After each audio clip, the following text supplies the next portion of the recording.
Chapter 95. Most of the people in the room were retired, but in terms of intelligence network, there weren't many who could surpass the people in this room. As soon as the old master finished his words, someone immediately spoke up.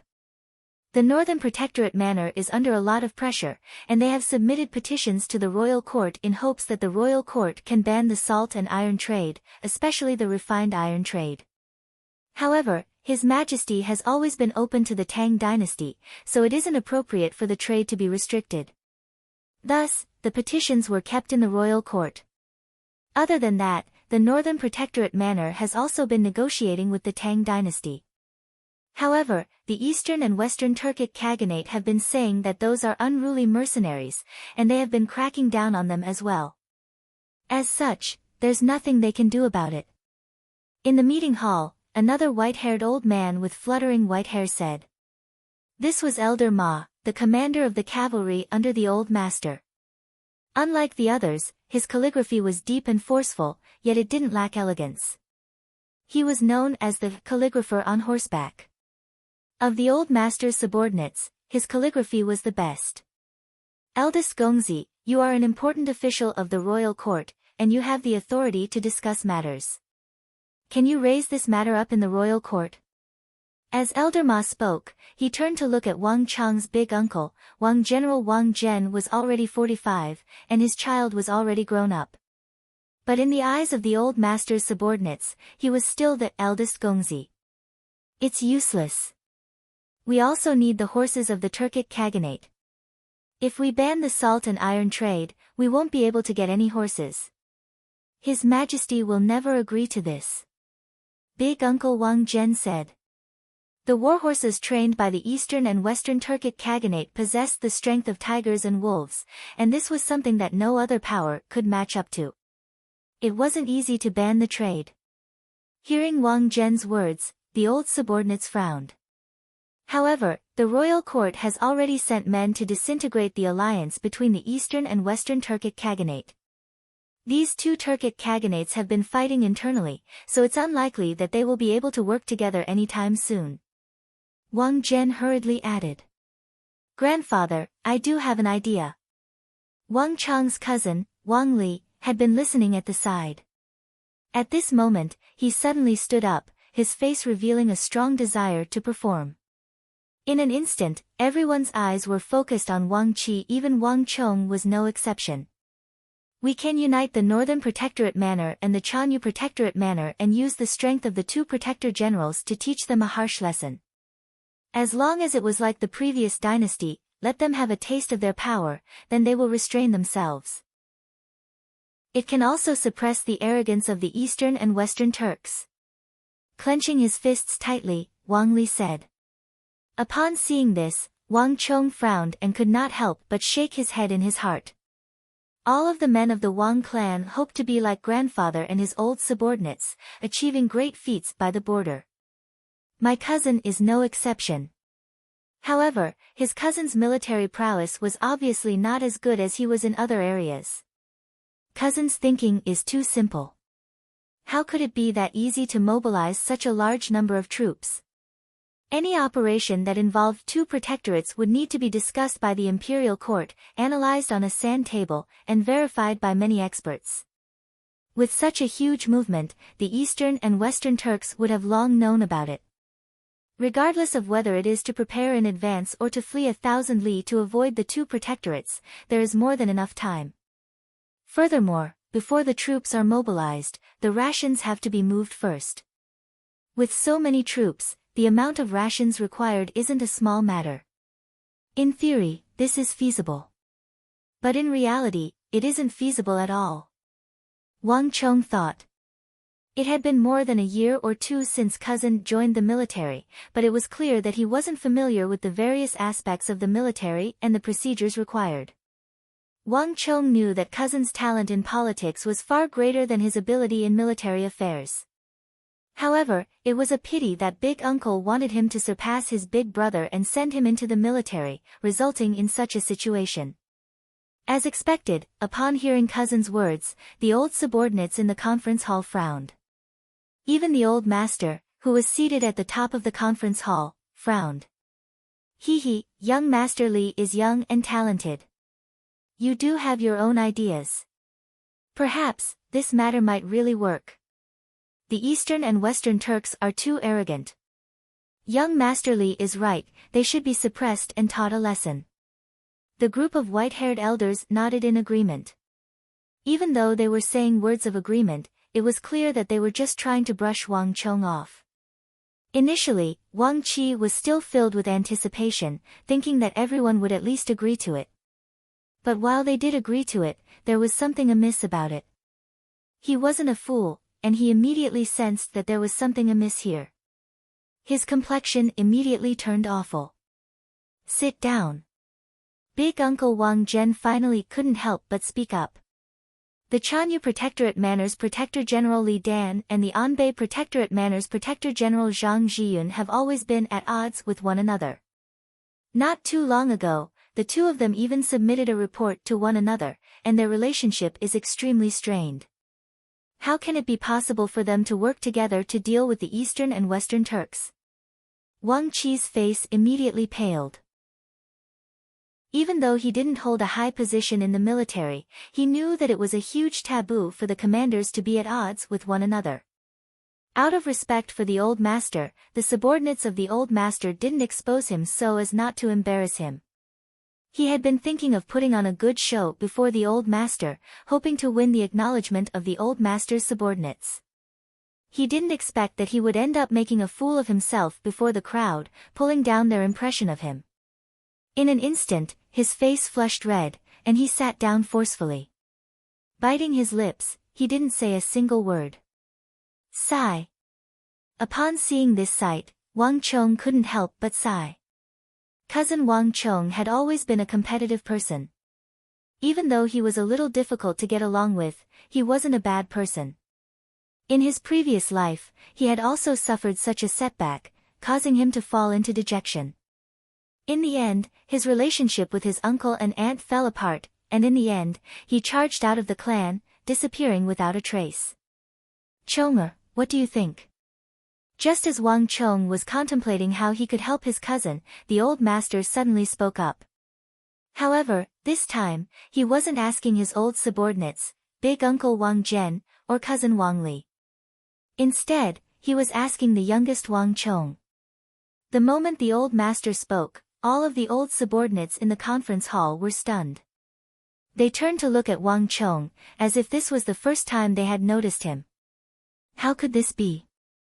All along, they thought that the old master was pushing for Li Gongzi to take over his position. But from the looks of it now, they were wrong. The one Duke Jiao was pushing for was the teenage child sitting in the corner. To think that they thought that Duke Jiao was only pulling him over to listen in on the discussion to gain some experience. Grandfather? Wang Chong was taken aback. He felt as if he was lacking in historical data. That's right. He did want to put on a good show to attract everyone's attention. However, one had to consider the occasion and method of doing so. If he were to suddenly interrupt, it would only make his grandfather's esteemed old subordinates feel that he was being too rash. At that time, he would be thinking too highly of himself, but going too far was as bad as falling short. Thus, Wang Chong sat in the corner obediently, listening attentively without saying anything. Just that, Wang Chong didn't expect that a mishap would come so quickly. His grandfather would actually use an important matter as important as the Turks to seek the opinion of a child like him. Wang Chong hadn't expected this to happen, so he was caught off guard by the sudden question. Speak your mind, there's no need to be afraid. The old master said with a smile as he raised his palm to encourage Wang Chong. The conference hall abruptly fell silent. Wang Chong's big uncle glanced at him deeply, but he didn't say a word. No one knows a son better than the father, and no one knows a father better than the son. He didn't expect the old master to test Wang Chong so quickly. The sight before him seemed abrupt, but in truth, it was an intentional move by the old master. In truth, this was an intentional move by the old master. He didn't want Wang Chong to be prepared so as to test his true capabilities. To think that the old master would think so highly of him. Wang Zhen thought as he recalled the scene where Wang Chong presented his sword to the old master. To think that Wang Chong's presentation of his sword actually made the old master feel as though he was a soulmate. Thinking about it, there was probably a huge relationship between the two. Bastard! Wang Li didn't know what the old master was thinking, nor did he know what his father was thinking. But upon seeing the old master actually allowing Wang Chong to speak on such an important occasion, he clenched his fists tightly and gritted his teeth so hard that they nearly shattered. Turning his head to look at Wang Chong, a deep hostility suddenly flashed across Wang Li's eyes. Indeed, young Master Chong. Feel free to speak your mind. No one will blame you for it. There's no need to be afraid. The old master's subordinates also encouraged him. In their eyes, Wang Chong's silence was a sign of fear. Out of respect for the old master, no one dared to make things difficult for him. But of course, no one paid him any heed either.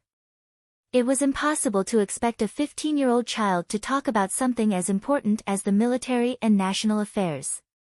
In their view, the old master's actions were probably to train him. SSS. Wang Chong took in a deep breath, and under everyone's gaze, he finally stood up from his seat. His mind was in turmoil, but a moment later, he slowly calmed down. The opportunity he had been waiting for had finally arrived. Slowly, immense confidence rose in Wang Chong. Grandfather and elders, I believe that the problem in the north doesn't lie in the eastern and western Turkic Khaganate but the royal court. It doesn't lie in the weapons, but in the hearts of the people. In fact, it might not even lie by the borders but within the region. Facing everyone's gazes, Wang Chong's voice was powerful and powerful, leaving everyone in the conference hall dumbfounded. Even the old master, who had invited Wang Chong to express his opinion, was taken aback. Young Master Chong, what do you mean by, it doesn't lie in the eastern and western Turkic Khaganate but within the royal court? What do you mean by, it doesn't lie in the weapons, but in the hearts of the people, not by the borders but within the region? I beseech young Master Chong to elaborate on it. Elder Yi, who was brimming with killing intent, suddenly spoke up with a deep frown on his forehead. Of the old master's subordinates, he was the most proficient in the field of strategy. His opinion was more than enough to represent the opinions of the other elders. Chapter 96. Grandfather and elders, you have said it yourself. In the past, when the eastern and western Turkic Khaganate invaded the borders, we were able to trade 2 for 3, perhaps even more. But now, we are trading 2 for 2, and we have suffered even more casualties. Did grandfather and elders really think that it was just because of the metal weapons? Could it be that by restricting the metal weapons, this situation will be changed, and the eastern and western Turkic Khaganate will weaken? Wang Chong organized his thoughts and faced the gazes of the elders in the conference hall. His words left everyone dumbfounded. Everyone had only been thinking about the metal weapons, and they had never thought about anything more profound. Just as Wang Chong said, the rise of the eastern and western Turkic Khaganate was already an established fact, and it wasn't something that could be changed with just a few metal weapons. Chonger, what are you trying to say? Even Wang Chong's big uncle had a grim expression on his face. As an influential official of the royal court, he had the authority to discuss politics, so he was extremely sensitive to such matters. Every 100 years, the nomads of the steppe will experience a great rise. This is the trend of the times, and no one can change it. This was the case for the Qin, the Great Han, and the Sui. It's the same for the Tang dynasty now. It's no longer a problem for the eastern and western Turkic Khaganate in the north. It's the same for the Uzun Plateau in the west, Goguryeo in the east, and Irai in the south. We can't change the fate of these nomads and barbaric tribes. The only thing we can do is to change ourselves. That's why grandson said that this matter isn't at the borders, but the Tang dynasty itself, not the eastern and western Turkic Khaganate. Wang Chong said grimly. Even though he had reincarnated, Wang Chong couldn't help but worry when he thought about the dire situation that the Tang dynasty was facing. After his rebirth, only he himself knew how many days and nights he had been unable to sleep. The people in this meeting hall were all important ministers. Although many of them had already retired, their lifetime of influence was still there. Their families still had a huge influence in the court and the common people. As the saying goes, a dam of 1,000 miles can collapse because of an ant's nest. The current Tang dynasty was already in grave danger. All it needed was a trigger, and it would all explode at once. The fact that the people in the conference hall were able to notice the eastern and western Turkic Khaganates in the north was already a testament to their foresight. However, Wang Chong knew that this was not enough. This was not the fundamental problem at all. Wang Chong had to think of a way to warn them, and through this meeting hall, he could influence even more people. However, the Central Plains has been peaceful for many years. During the reign of Emperor Taizong, he forced the eastern and western Turkic Khaganate to the north of the Yin Mountains, forcing many barbarians to submit to him. He then conquered Annan. During the reign of the late emperor, he established the Northern Protectorate Manor, Chanyu Protectorate Manor, and Annan Protectorate Manor, further expanding his influence. In the early years of the current dynasty, he expanded his influence to the western regions and established the Western Protectorate Manor. After so many years of victories, our dynasty's influence has grown to its peak. Not only did it surpass the Sui dynasty, it even surpassed the Han and Qin dynasties, reaching an unprecedented level of power in the Central Plains. Yet, didn't grandfather and the other elders realize it? It is precisely because of this that the entire court is starting to feel complacent. Recalling the current situation of the Tang dynasty, Wang Chong's heart felt heavy. Regardless of whether it was the strongest Xiongnu or the strongest Turkic Khaganate, they eventually succumbed to the hooves of the dynasty of the Central Plains. However, the true problem was that the people's hearts were scattered. I have heard of a poem in the past: the youths of the incontinent hate the wilderness, they hunt beneath the city walls covered in fox fur.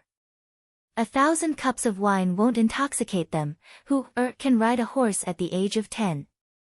While we are pursuing the fox fur and clothing, indulging in luxurious pleasures, taking pride in not getting drunk, the Turkic Khaganate in the north are already training their children to ride horses and shoot arrows, taking pride in killing their enemies on the battlefield. The Turkic Khaganate is easy to conquer, but the hearts of the people are hard to tame. I believe that this is the true problem. At the end of his speech, Wang Chong's heart felt incomparably heavy. This wasn't Wang Chong trying to convince the elders or show off in front of them. Rather, it was Wang Chong's personal experience in his previous life. Later on, when his life was full of hardships and he was wandering alone, he accidentally heard that poem. Many things could only be seen clearly when the wood had already turned into a boat, and there was no turning back. But by that time, it would already be nighttime. The current Tang dynasty was living a life of luxury, and the hearts of the people had changed. It was no longer the original Tang dynasty. It was a pity that many people who were caught up in the situation didn't realize this. The conference hall was silent, and the atmosphere was heavy. Initially, the elders were only interested in listening to Wang Chong's opinion and see how Duke Zhou's grandson would amaze the world with a single feat. However, the more they listened, the heavier their hearts became. When they heard Wang Chong reciting that poem by the borders, they were even more shocked, as if this was the first time they had noticed Duke Zhou's grandson. Even Grandpa Sheng, who was sitting in the main hall, was shocked. He invited Wang Chong in and suddenly asked. He wanted to use this method to test this grandson of his. He wanted to see how capable he was, how talented he was, and what kind of position he should be bestowed upon him in the future. As for the matter of the successor, from Wang Chong's big uncle Wang Zhen to Wang Chong's father Wang Yan, to Wang Chong's big brother Wang Fu and cousin Wang Li, he had been disappointed far too many times. Conquering a group of old brothers, old subordinates, and gaining their recognition was not an easy task to accomplish in the first place. After so many years, he had already given up hope. Yet, the old master didn't expect that Wang Chong's performance would far surpass his expectations. This was no longer a question of whether he was satisfied or not. What this grandson of his had displayed had far exceeded the content of the test. For the first time, he suddenly saw a glimmer of hope. The reactions of the crowd fell into Wang Li's eyes, and his complexion turned even more awful. Chong Gongzi, I would like to ask you a question. Did you compose that poem yourself? Or is it true? In the conference hall, Elder Yi suddenly asked. There seemed to be a deeper meaning behind his stern voice. If Wang Chong was the one who composed that poem, then it could only mean that Duke Zhou's grandson was talented. This could only mean that Duke Zhou's grandson was very talented. To be able to write such a poem in the context of the Great Tang's current prosperity and the unique characteristics of the Turkic nomadic tribes, there was no doubt about his talent. Given his 15-year-old age, it was indeed an astonishing feat. It was reminiscent of Duke Zhou when he was young. However, if such a poem really came from the borders, then the nature of the matter would be different. The situation would be much more serious. This was no longer a problem of Duke Zhou recommending his grandson. This was a matter of national importance. There is indeed such a matter. Wang Chong said grimly. He had heard of this poem in his previous life, but it wasn't something that only appeared when he was listening to it. Rather, it had existed among the commoners for a very long time. Even if the elders here were to send someone to investigate it, they would still be able to find it. The moment Wang Chong said those words, the atmosphere in the conference hall turned solemn. The subordinates of the old master glanced at one another with grim expressions. They weren't worried that Wang Chong was lying.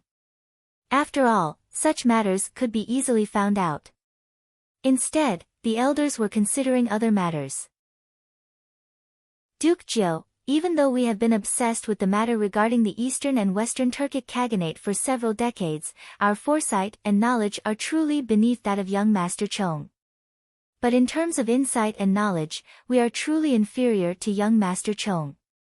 Just like what young Master Chong said, the matter regarding the Eastern and Western Turkic Khaganate doesn't lie in the Eastern and Western Turkic Khaganate, but in the royal court, not in the weapons, but in the hearts of the people. Duke Zhou should have told His Majesty that His Majesty has come to pay his respects. Duke Ye's beard trembled as he said with a heavy heart. Wang Chong was only a 15-year-old child while the elders were all in their 50s. They were all experienced and knowledgeable. But it was precisely because of this that the elders knew that Wang Chong wasn't lying. The Turkic Khaganate might be easy to resolve, but the hearts of the people were no longer the same. This was the true problem. This was something that even old officials like them could do nothing about. This was the reason why Duke Ye's heart was filled with worry. After muddling through life for so many years, no one could have imagined that they would hear such insightful insight from a mere teenage grandson of Duke Zhou. Let's wait for His Majesty to arrive. I'll discuss it with him. At the head of the conference hall, the old master nodded his head with a heavy heart. He didn't expect that a conversation between brothers and a test for his grandson would end up in such a manner. But compared to this, what he was truly worried about was the grim situation the empire was facing. Congratulations, Duke Zhou. The Wang clan has produced a Qilin son. To possess such insightful views on military affairs at such a young age, he will surely become a pillar of the empire in the future. His future is limitless. Young Master Chong resembles Duke Zhou from back then. In time, our Tang dynasty will surely produce another important official. Congratulations, Duke Zhou. Congratulations, young Master Chong. The elders in the hall congratulated each other. Their actions were different from how they treated the grandson of the Wang clan, Wang Li. This time, the elders were sincere. They looked at Wang Chong, who was seated by the corner, with admiration in their eyes.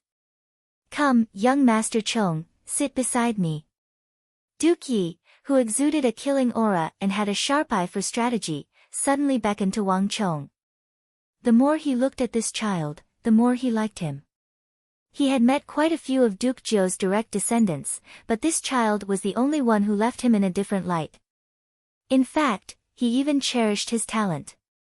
If he were to be groomed well, this child's future would be limitless.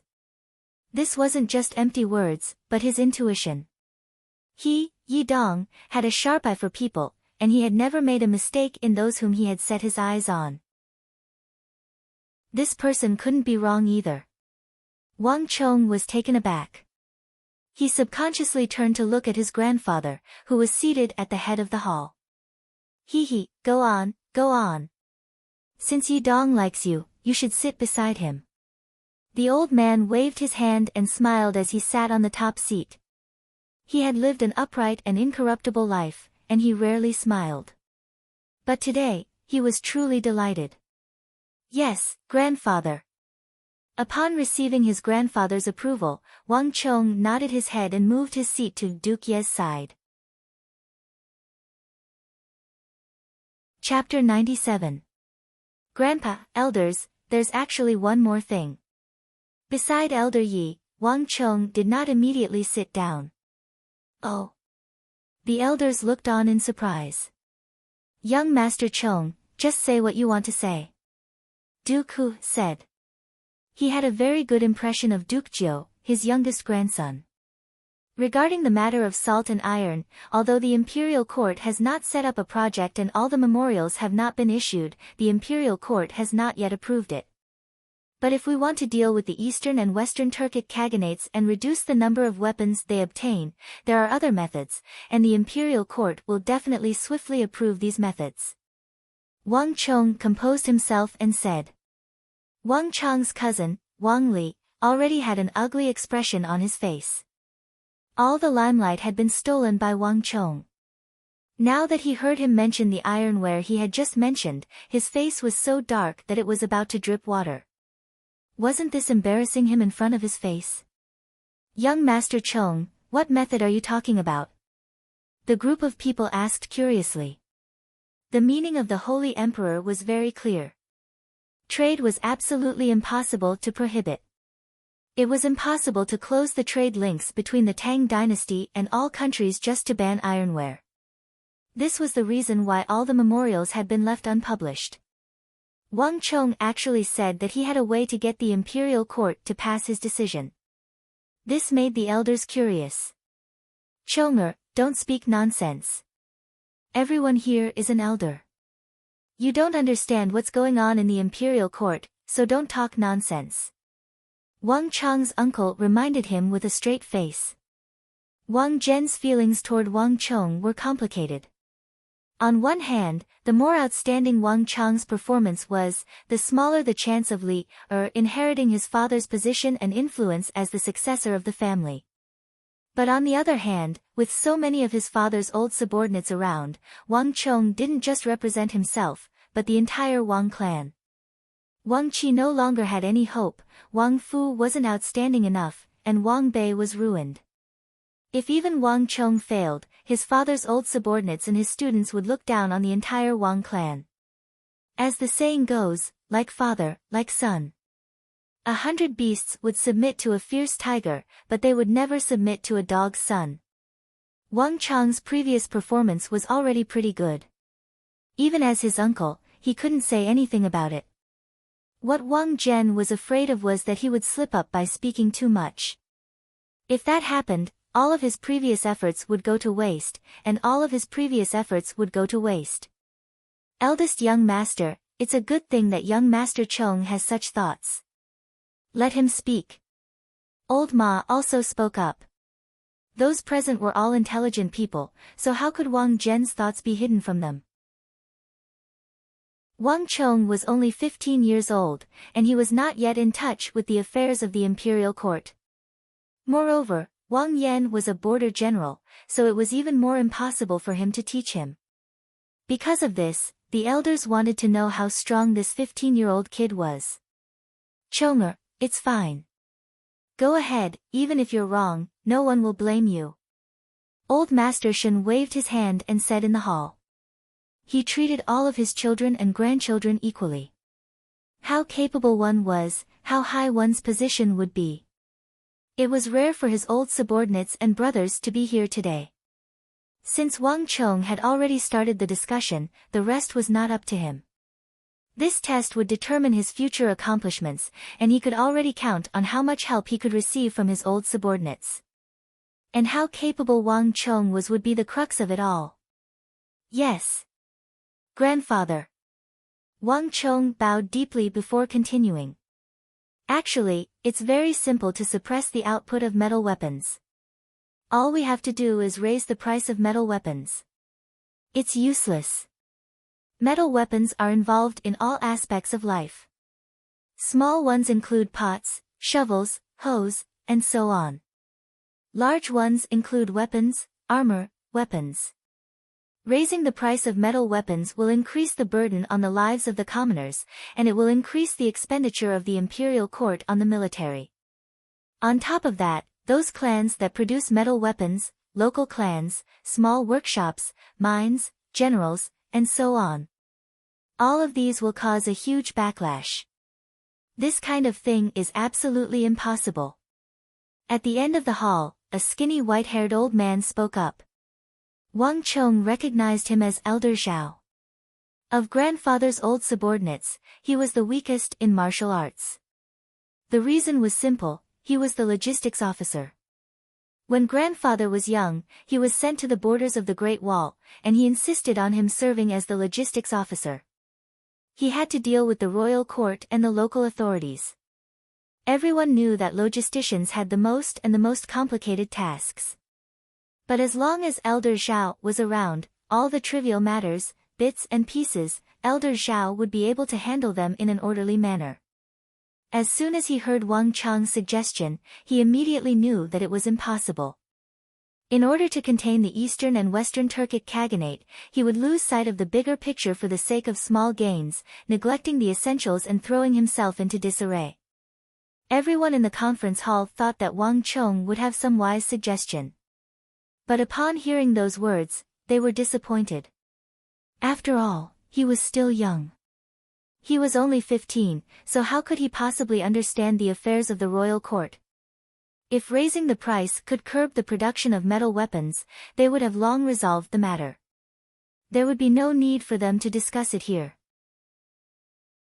Hee, of course it won't work if it's just raising the price, Wang Chong smiled confidently. Sweeping his gaze across the room, he didn't seem discouraged at all. But what if we use tariffs? Tariffs? Surprised, Elder Zhao frowned for the first time. The other elders also had curious looks on their faces. They glanced at one another before turning to look at Wang Chong with interest. They had never heard of such a thing before. May I ask young Master Chong what tariffs are? I have spent half of my life dealing with finance, taxation, logistics. There is no tax that I don't know about in the Tang dynasty, but pardon me for my ignorance, but what exactly are tariffs? Elder Zhao said sternly, putting on a posture of humbly seeking guidance. This was also one of his strengths. Whenever he encountered something he didn't understand, he would ask without hesitation. Even in his old age, he was still the same. This was also the reason why the old master trusted him for half of his life and admired him so much. Seeing the gazes of the elders, Wang Chong couldn't help but chuckle. In his previous life, he had pondered over the matter regarding the Eastern and Western Turkic Khaganate for a very long time. Actually, tariffs could solve the problem. Even though in another world, tariffs were something that everyone knew of. But in this world, no one knew what tariffs were. The Tang dynasty had a household tax, a headcount tax, a market tax, a merchant tax. But the only thing it didn't have was tariffs. Most of the Abbasid Caliphate, Karakspazinu, Turks, and Gogurians who came to the mainland to purchase goods enjoyed the same price as those in the Central Plains. Thus, even if the royal court cut off trade with the Eastern and Western Turkic Khaganate, these nomadic Khaganate could still obtain an endless supply of metal weapons from the Abbasid Caliphate, Karakspazinu, and the Tang dynasty. And for a country that traded with 10,000 countries, this was extremely abnormal. The Tang dynasty had been doing business internally for a long time, and many people had not realized that there was such a thing as tariffs. Since they didn't realize it, Wang Chong felt that he had to remind them and make them aware of the existence of this thing. Grandfather, and all the seniors. Salt and iron were special industries, especially ironware. In my grandson's opinion, there's no need to pay taxes when doing business on the mainland. This way, everyone can enjoy the preferential price, and it won't cause chaos. However, if someone were to bring these weapons out of the Tang dynasty and into Karak-Spazinu, Abbasid Caliphate, or the Eastern and Western Turkic Khaganates in the north, they could set up checkpoints at the borders to collect taxes. This is called a tariff. Because these ironwares are no longer in circulation within the Tang dynasty, of course, the price can't be the same as inside. The tax rate can be doubled, tripled, up to 5 times the price. This way, it won't affect the internal price of salt and iron. Secondly, it can also bring a huge amount of additional revenue to the Tang dynasty. Because ironwares are sold in large quantities in large countries and political factors, they tend to be sold in large quantities. Thus, if we were to impose a tariff on ironwares, there would only be 2 situations. First, the Eastern and Western Turkic Khaganates would buy them in large quantities due to their overall strength, regardless of the price. This way, even though we wouldn't be able to stop them, we would at least be able to get a huge sum of money to subsidize the empire. Second, the price would be too high. The Eastern and Western Turkic Khaganates would give up on buying them. That's even better. This way, even though we would lose a huge sum of money, we would be able to completely suppress the importation of ironwares into the Eastern and Western Turkic Khaganates, indirectly suppressing their fighting prowess. Isn't this our goal? Furthermore, the tariff is only limited to the salt and iron industries, the other industries wouldn't be affected. Thus, the Holy Emperor doesn't have to worry about the trade between the East and the West being affected. Of course, the tariff isn't limited to just salt and iron. Other goods can be taxed as long as the tax rate is appropriate. Of course, these are matters that the royal court needs to discuss. This isn't something that can be resolved by just a few words of mine. At the end of his words, Wang Chong glanced at his big uncle. Everyone in the conference hall had been listening intently to Wang Chong's words. At the start, they were still disapproving of Wang Chong's words, but the more they heard, the brighter their eyes lit up. Eventually, even Elder Zhao, who had vetoed Wang Chong's words, looked at Wang Chong in astonishment. If he hadn't heard it with his own ears, he would have never believed that a 15-year-old child would be able to spout such words. Tariffs, tariffs. These old fellows were only concerned about the threat of the Eastern and Western Turkic Khaganates to the north, and as more and more ironwares appeared, the country grew stronger and stronger. Thus, the most direct solution was to ban all ironwares and close off the trade with the Eastern and Western Turkic Khaganates. Or perhaps, they could just take Duke Zhou's eldest grandson, young Master Li, and wage a war against the Eastern and Western Turkic Khaganates to intimidate them. However, no one had ever thought that they could use something as tariffs to subjugate the Eastern and Western Turkic Khaganates without any bloodshed, thus banning their ironwares. Moreover, as an elder of the Tang Empire's politics and logistics, he was almost certain that His Majesty would definitely agree. In fact, even without much consideration, the people in the royal court would swiftly pass the resolution. This was especially so for the finance ministers. They would surely push for this matter with all their might. Shuezik and those finance ministers can find a few ropes and commit suicide out of shame. To think that they would think of all kinds of excuses to collect taxes from the commoners and suck their hard-earned money. But how could they not have thought of something as good as tariffs? Didn't the merchants of Karak-Spazinu and Abbasid Caliphate claim that they were rich? Despite having so many targets for taxation, they still didn't think of it. Chapter 98. Exactly, this is a serious dereliction of duty. This kind of thing doesn't even need us old fellows to say it. As long as we send a message to them, they will feel ashamed. We don't even need to say it. Duke of Hu chimed in with a smile. Wang Chong knew of Shuezik. This was the finance minister of the imperial court. Although people called him a vampire and scolded him for racking his brains every day to collect food from the people and collect taxes to fill the national treasury, Wang Chong knew that this person was not a bad person, nor did he have any selfish motives. The taxes he collected were basically all added to the national treasury. But he had not committed any corruption. Ha ha ha, Duke Jiu, young Master Chong is quick-witted.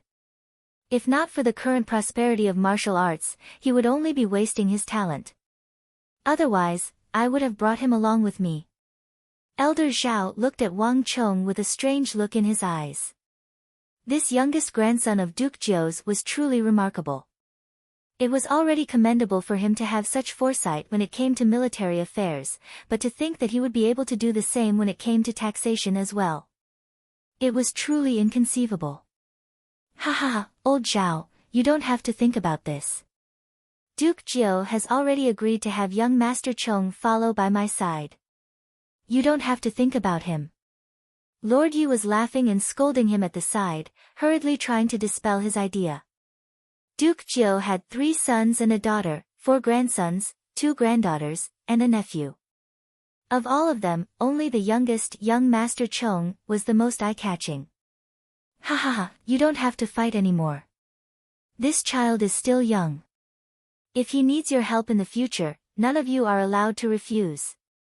In the main hall, the old man was in a good mood. He looked at his old brothers and subordinates and spoke in a half-joking and half-commanding manner. Not at all, not at all. The elders hurriedly replied. They knew that even though Duke Jiu wasn't certain that young Master Chong would be his successor, it was clear that he intended to groom him. Did you hear what I said just now? You are an important minister of the imperial court.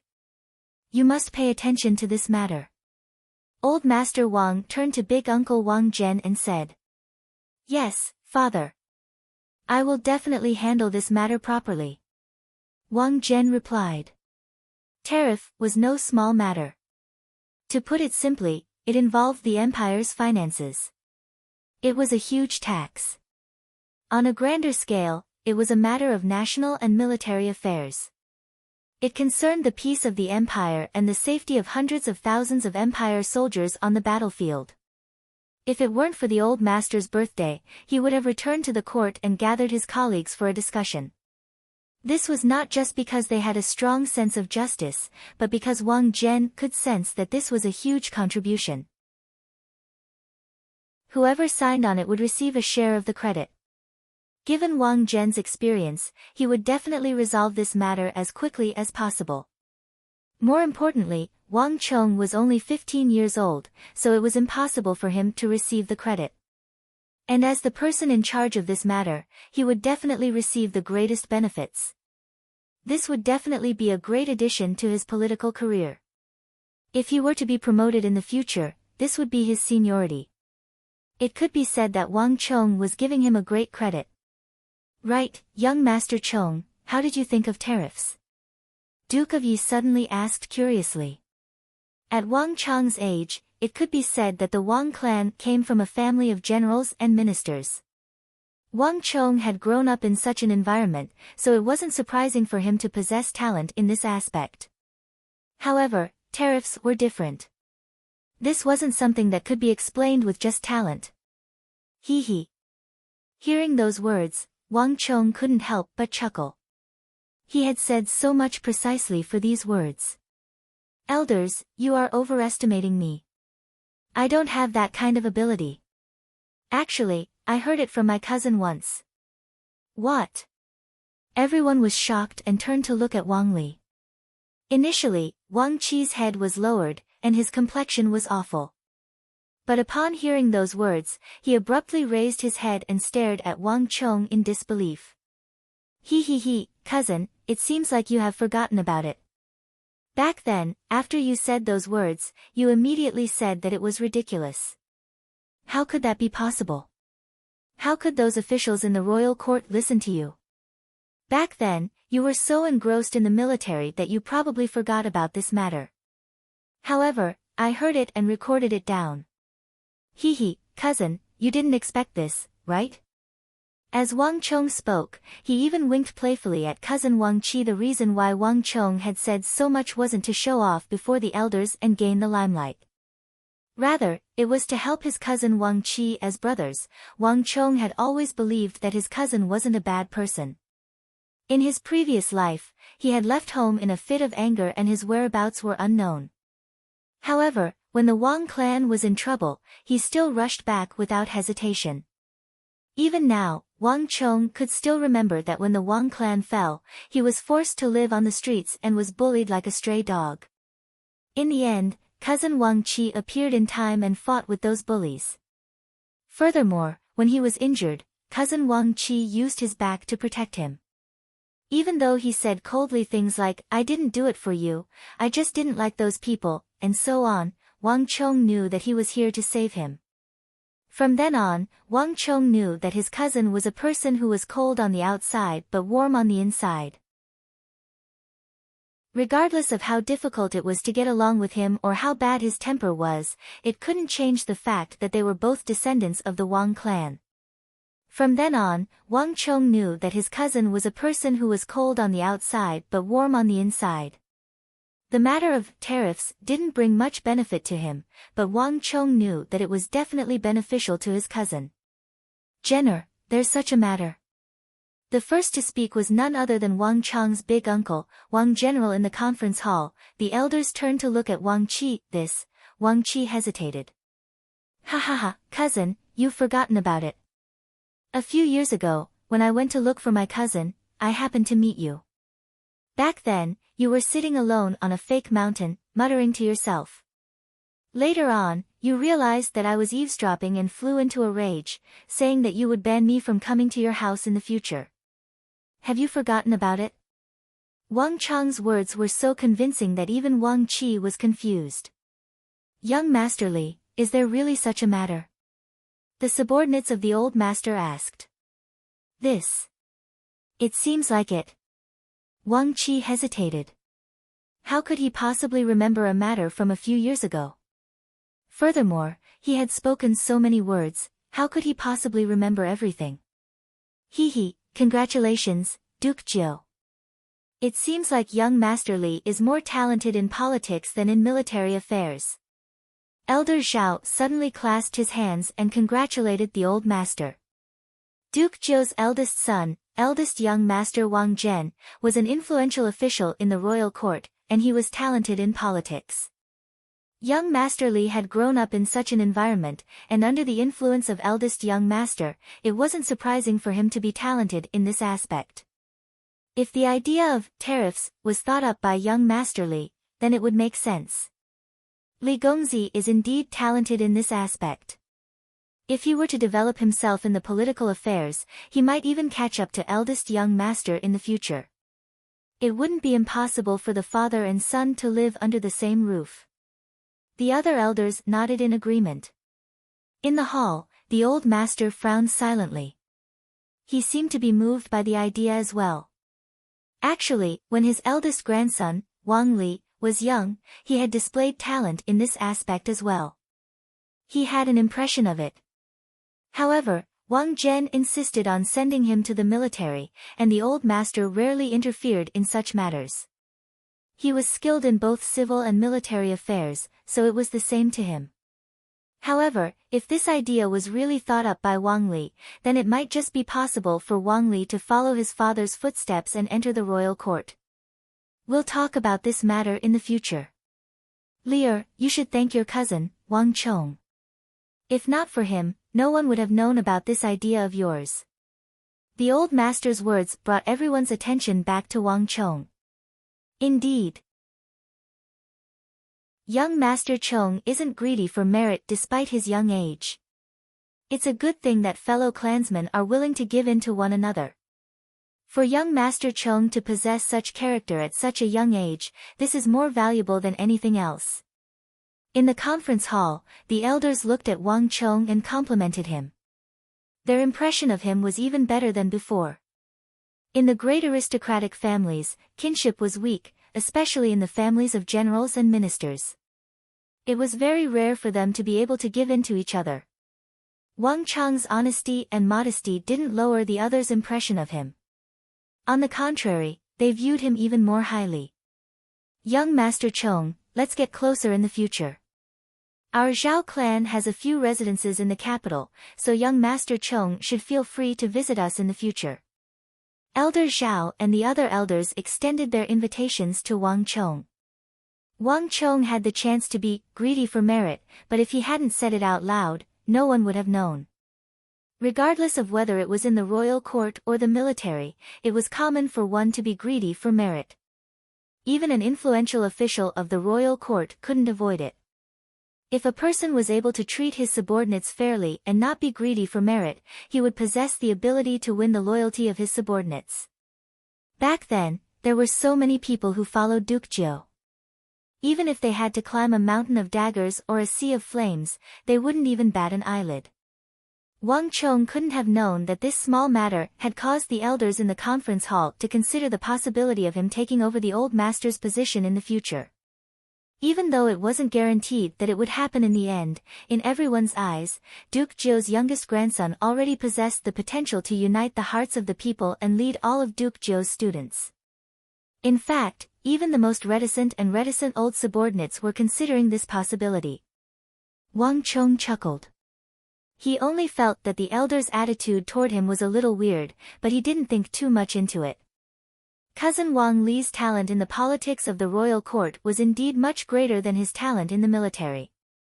This was something that Wang Chong firmly believed in. This kind of talent shouldn't be buried. Otherwise, not only would it be cousin Wang Li's loss, it would also be a loss for the entire Wang clan. Wang Chong believed that those who agreed with him here today would surely thank him in the future, and they would praise him for his foresight. After which, Wang Chong sat quietly by Duke of Ye's side. His performance was already sufficient, and going too far was as bad as falling short. Wang Chong didn't intend to shock the world. In the end, this was an opportunity for grandfather and his old subordinates to reminisce about their brotherhood. The weather has been too hot these few days, so there weren't many replies on the WeChat official account. This made Huang Fu feel as though he was playing solo. Thus, he sent a WeChat message at 7 p.m., and in the end, wow. Chapter 99. One had to know when to stop. Wang Chong was certain that based on his previous performance, even if he didn't do anything, his grandfather would surely value and groom him, just like his big brother and second brother. However, what happened next exceeded Wang Chong's expectations. Jenner, what's the discussion going on in the royal court right now? The old master was chatting with his old subordinates when he suddenly asked about Big Uncle Wang Zhen. Those who reside high in the imperial court worry about the people, those who reside far away from the pugilistic world worry about the sovereign. Even though his old subordinates had already relinquished their authority, they were still concerned about the affairs of the royal court. Wang Zhen's lips moved slightly, as though he wanted to say something. However, after a moment of hesitation, he changed his mind. There's nothing much going on recently, but the royal court is currently discussing the matter of changing protector generals to regional commanders and establishing 10 great regional commanders. Wang. Hearing the words regional commanders, Wang Chong's body jolted. He abruptly raised his head, and a storm seemed to have swept through his heart. Regional commanders. Wang Chong didn't expect to hear these 3 words here. This was the source of chaos for the empire. Wang Chong had always known of this matter, but he didn't know when it started. Because by the time Wang Chong realized this, it was already too late, the disaster already upon them. Just like everyone else, Wang Chong only knew of the results, but he didn't know the ins and outs of the matter. Yet, Wang Chong didn't expect to hear the words regional commanders in this private room. Furthermore, judging from Big Uncle Wang Zhen's words, this matter had already begun to sprout. Regional commanders, it's actually regional commanders, Wang Chong inwardly muttered. A storm raged in his mind. The matter of Consort Tai Zhen had attracted the attention of the entire court. Wang Chong was sure that what first uncle wanted to say just now was definitely the matter of Consort Tai Zhen. However, the clamor on the surface concealed the real crisis. When everyone's attention was drawn to the matter of consort Taizhen, no one noticed that the root of the empire's trouble had sprouted. Just like Wang Chong, if not for his eldest uncle mentioning it, he would not have noticed a major event that could destroy the empire in the future. Wang Chong was well aware that the matter of consort Taizhen was a big deal, but compared to the matter of the regional commanders, it paled in comparison and could not be calculated with logic. The consort Taizhen incident only affected the fate of King Qi and the Wang clan, but the regional commanders incident affected the fate of the entire Central Plains. Even so, Wang Chang's gaze swept across the room. Big uncle, grandfather, elder Yi, Duke of Hu, elder Ma. Clearly, none of them had realized the severity of the matter. Even his big uncle Wang Zhen, as an influential official of the royal court, was the one who had the deepest understanding of this matter. Even so, when he spoke of this matter, he was only slightly moved. He had yet to truly understand the severity and danger of this matter. First Gongzi, what's the matter with the regional commanders? In the conference hall, Elder Yi asked with a slight frown on his forehead. This is the latest news from the royal court. The Shi, Khitan, and Goguryeo in the northeast, the eastern and western Turkic Khaganates in the north, the Uzun in the west, the six Zhao in the south, the Abbasid Caliphate and Karak Spa Zenu in the west have been rising swiftly in the past few years. Every single one of them is growing stronger, more and more restless, and more aggressive. Hearing Elder Ye's words, Wang Zhen revealed the matter regarding the regional commanders without any hesitation. The empire is facing enemies from all sides, and the pressure it is facing is only increasing.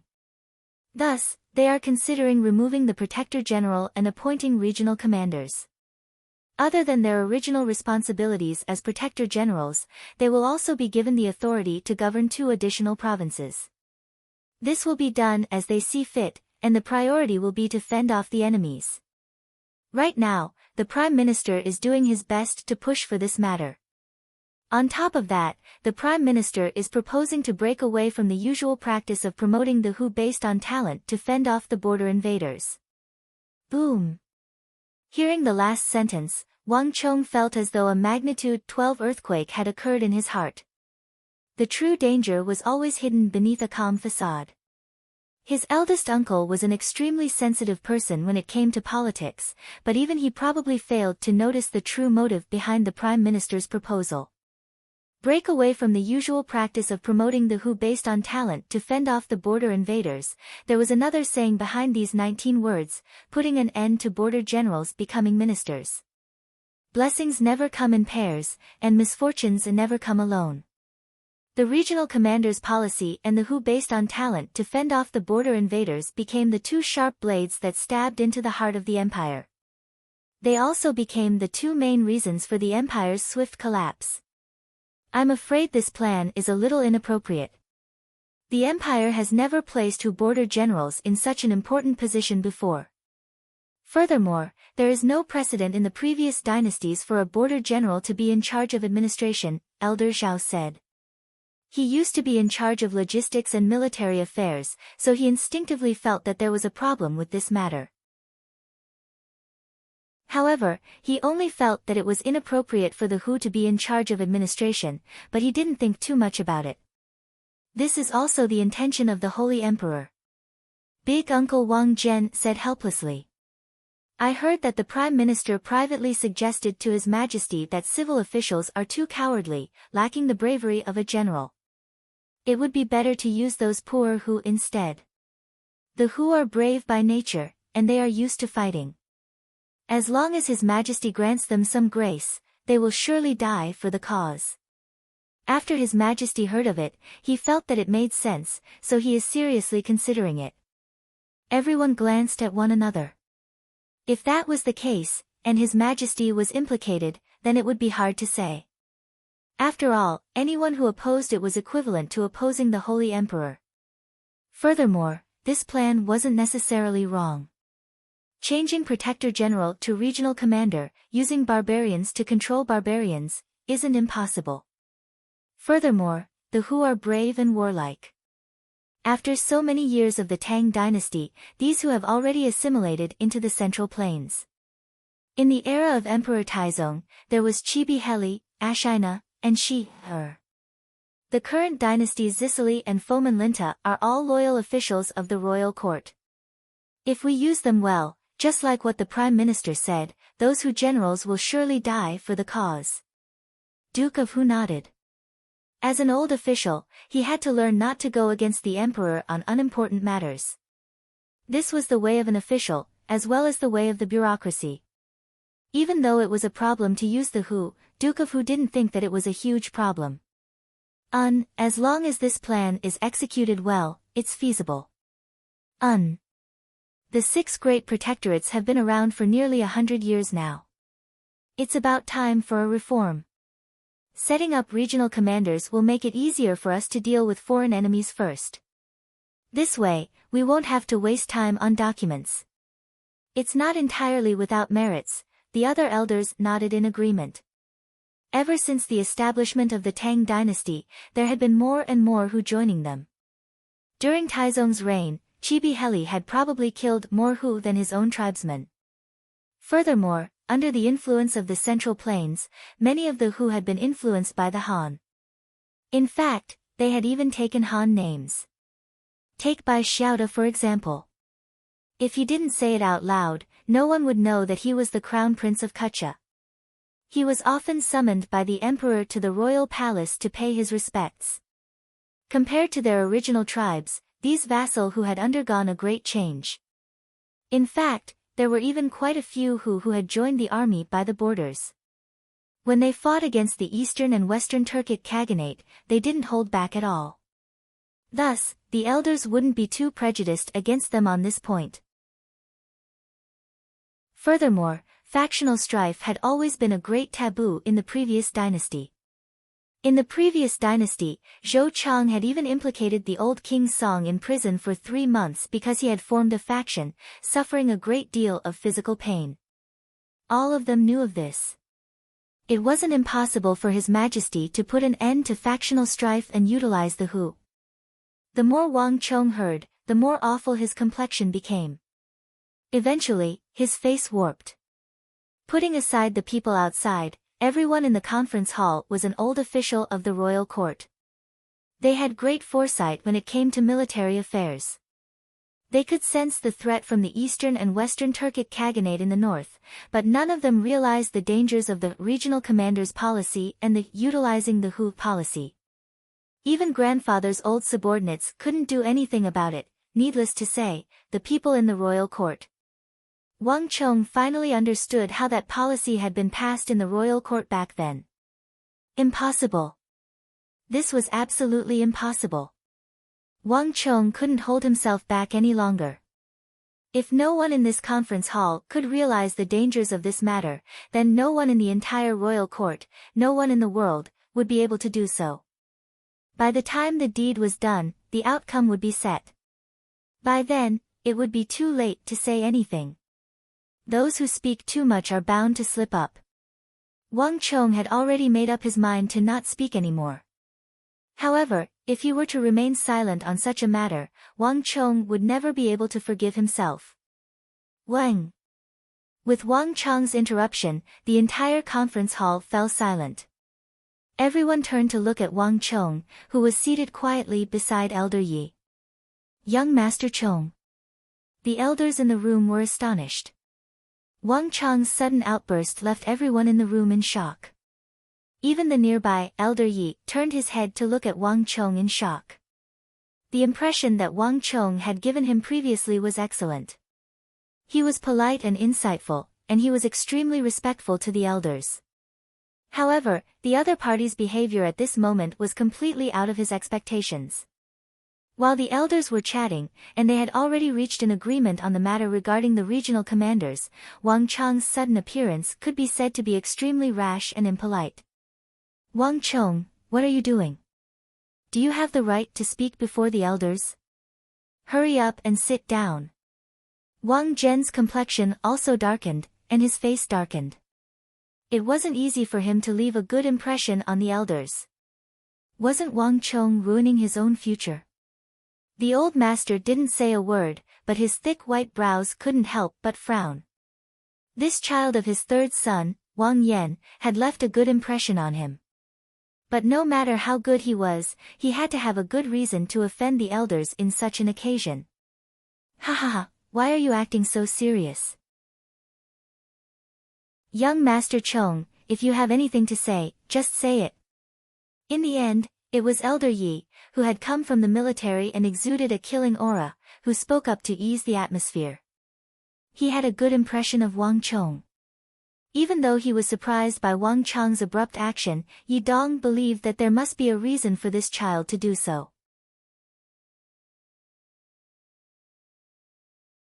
Chapter 100. The voices of the crowd sounded distant yet close at the same time.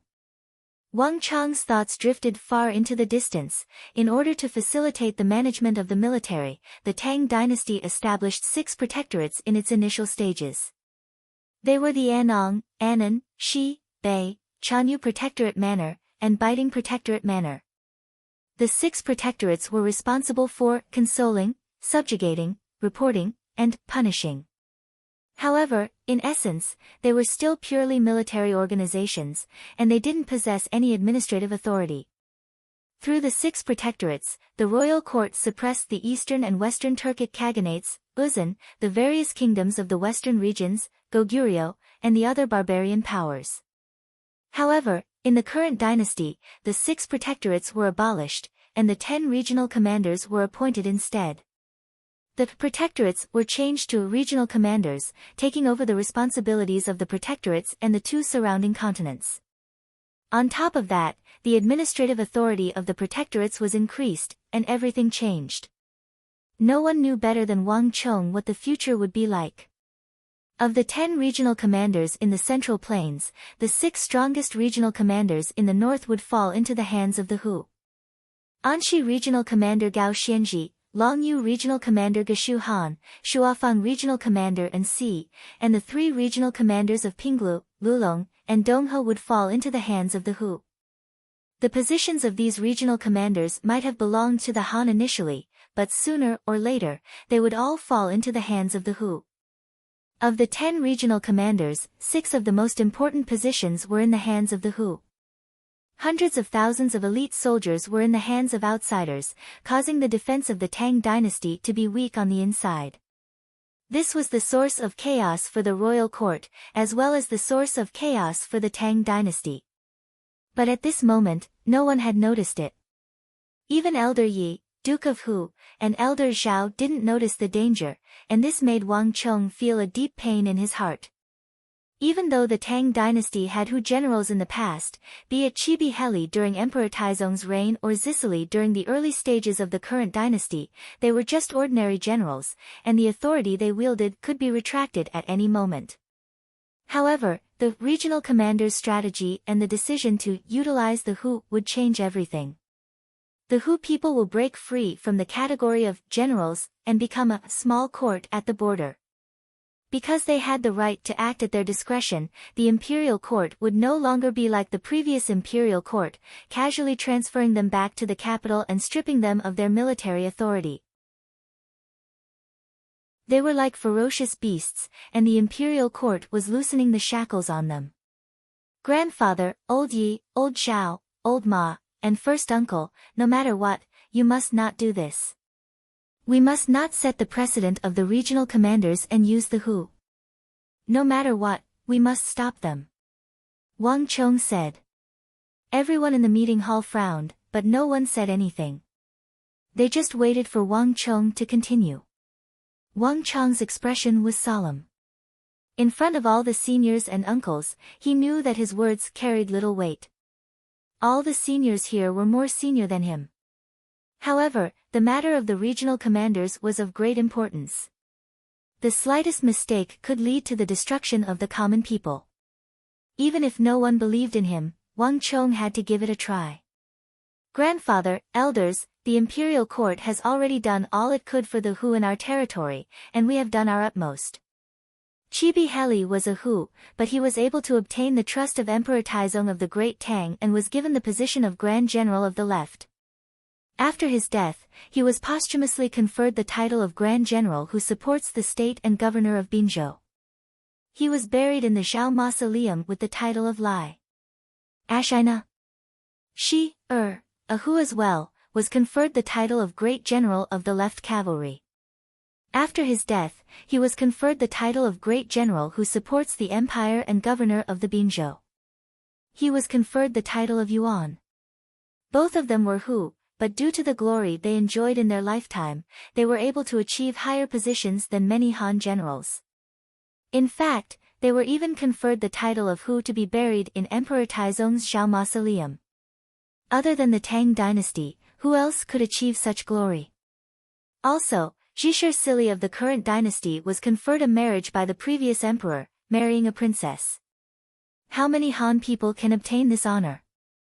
Right now, to the north of the Tang dynasty, the Anbei Protectorate Manor and Chanyu Protectorate Manor have formed an alliance of Hu and Han. Regardless of whether they are Hu or Han, the imperial court has treated them equally. This is already the limit. But have you all considered what would happen if we were to further utilize the Hu on this basis? Wang Chong faced the gazes of the crowd and said. Even though he was only 15, the imposing aura that Wang Chong exuded far exceeded that of his age. None of the elders on the floor dared to treat Wang Chong as a child. Instead, they subconsciously followed his train of thought along with his tone. The Hu are innately valiant, a result of their harsh living environment. Just like that poem mentioned, while our 10-year-old Han children are still pursuing luxurious pleasures, the 10-year-old Hu children are already riding horses and shooting arrows. With such a mix of Hu and Han soldiers, it's obvious who will stand out. Big Uncle said that Lord Prime Minister mentioned that the Hu are innately valiant and are used to fighting. Due to their poor background, they won't easily form factions. This is true, but I wonder if Lord Prime Minister has considered that while the Hu won't form factions like the Han, the Hu themselves are a huge faction. Regardless of which tribe the Hu are from, when they mix with the Han, they will become a faction. Wang Chong said gravely. Currently, the mixing of Hu and Han was only limited to the Biting Protectorate Manor and Chanyu Protectorate Manor. However, Wang Chong was well aware that once the regional commanders system was established, the mixing of Hu and Han would spread from the north to the other regions. Furthermore, with the policies of the Hu and the Han, future Hu generals would appear in the various military regions of the Tang dynasty. Note: Hu refers to Hu. In the conference hall, many people thought that Wang Chong was being too rash, but upon hearing this, their faces immediately warped. There was a subtle change in the atmosphere. Wang Chong's way of thinking was completely different from theirs. Forming factions for personal gain was a huge taboo in the history of the Tang dynasty. As a result, everyone only paid attention to this point, neglecting the fact that the Hu in the inner circle were extremely easy to group together and naturally formed a large faction. On this point, Wang Chong wasn't wrong. We have neglected this matter. This child's words aren't without reason. Elder Ma, Duke of Hu, and the others, who didn't pay much attention to the regional commanders' system and the important Hu strategy, gradually changed their attitude. The Hu and Han are born different, and the difference in their appearance makes it easier for them to form a tighter group. While it's true that they won't form factions for personal gain, this group is likely to be even more dangerous than the factions that the royal court is worried about. With the current policies of the royal court, the Han are still able to suppress the Hu. However, if we were to build on this foundation and utilize the Hu, everything would be different. Wang Chong paused for a moment. Recalling his previous life's experiences, he couldn't help but feel sorrowful. Given his current strength, there was nothing he could do. At his 15-year-old age, others would only treat him as a child. No one would think much of him. Thus, he could only make use of this occasion and the elders before him to convey the danger and warning in his heart. Elders, we Han have been brought up by etiquette. If a Han were to become a general, in order to show impartiality, he would surely reward and punish fairly, and he would generously promote the Hu. However, I would like to ask, if a Hu were to become a general, would he generously promote a Han as well? Wang Chong asked. The elders in the conference hall were dumbfounded. Even Wang Chong's big uncle, Wang Zhen, frowned. Even though he was seated high up in the royal court, the Han generals in the army valued talent and rewards and punishments fairly. As long as the Hu were capable, they would generously promote them. The reason why there were so many Hu generals in the army was because of the rewards and punishments given to Han generals. If not for the promotion of Han generals, there wouldn't have been so many Hu generals in the army. On the other hand, if a Hu were to become a general, it was hard to say whether a Han would be promoted as well. This was something that not even the elders in the conference hall could guarantee. Wang Chong's gaze swept across the conference hall as he shook his head. No one knew better than him what would happen in the future. The famous general of the Tang dynasty, Wang Zhongxi, promoted Big Dipper General Geshu Han, but who did Geshu Han promote? Huoba Guiren was his subordinate, and he often brought him with him. Anshi Protector General Fomin Linta was promoted by the current Holy Emperor, but who did Fomin Linta promote? Xinluo's Gao Xianji. Gao Xianji had replaced Fomin Linta, but who else did he promote? Feng Changqing. However, it was a pity that he was only an official in charge of logistics. Of all of them, he could be considered as someone with a conscience. And the future Yuzhou regional commander, the current famous general of the Tang dynasty, the Guazhou provincial governor Zhang Shogui, was about to do something even more astonishing. The Hu that he promoted would shake the foundation of the empire and push this powerful empire into the abyss of internal strife. The people of the divine continent would be plunged into misery and suffering. And all of this happened under the background of putting Hu Jiang in an important position and the regional commanders system. Putting Hu generals in an important position caused the Hu in the army to promote the Hu, resulting in the emergence of a large number of Hu generals. The regional commanders system pushed them to the peak and gave them the ability to wreak havoc in the Central Plains. Grandfather, elders, and big uncle, the talents of a general shouldn't just include bravery. It should also include commanding troops, formations, logistics, and political affairs. If we only focus on bravery and blindly promote the Hu, the number of Hu generals in the army will only increase and the number of Han generals will decrease. As the saying goes, a general's success is built on the bones of 10,000. We Han generals are different from Hu generals. Only through constant tempering on the battlefield would they continue to grow and gradually show the demeanor of a great general. And this kind of general is far more formidable than the Hu generals. But if we only focus on bravery and only on talent, we will only put the Hu in an important position. If the Hu were to promote the Hu while the Han are not tempered, the number of Han generals will decrease. On the other hand, the number of Hu generals in the army will only increase, and the Hu will form an independent body. If the Hu were to become the commander-in-chief, I'm afraid that the path of the Han generals will be completely blocked. In fact, there might even be a situation where the leaders of a pure Han army are all Hu, and the army will only follow the Hu's lead. Not only so, once the regional commanders system is implemented. Once the Hu become the regional commanders, there will be a large number of Hu generals in the army. All of them will control their troops and listen to orders but not to orders. In the end, they will even threaten the central government and the royal court. By then, the Tang dynasty will be left empty, and I'm afraid that a situation will occur. If the Hu were to gather together and cause chaos, who will be able to stop them? Who will be able to defeat them? If this goes on, the royal court will lose control, and I'm afraid that there will be a military town separatist regime in the future. Wang Chong lamented. What? Boom! It was as though a bolt of lightning had landed in the hall. Hearing the words military town separatist regime, everyone in the hall was shocked, as though they had just experienced a Category 12 hurricane. Even Wang Chong's cousin, Wang Li, who had been pretending to be asleep, trembled violently. He opened his eyes abruptly and looked at his cousin in disbelief. Military town separatist regime, this is not a small matter.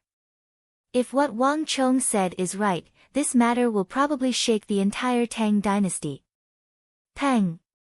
At the top of the hall, Wang Chang's grandfather was originally seated on the high seat, but at this moment, he suddenly stood up with his hands on the seat.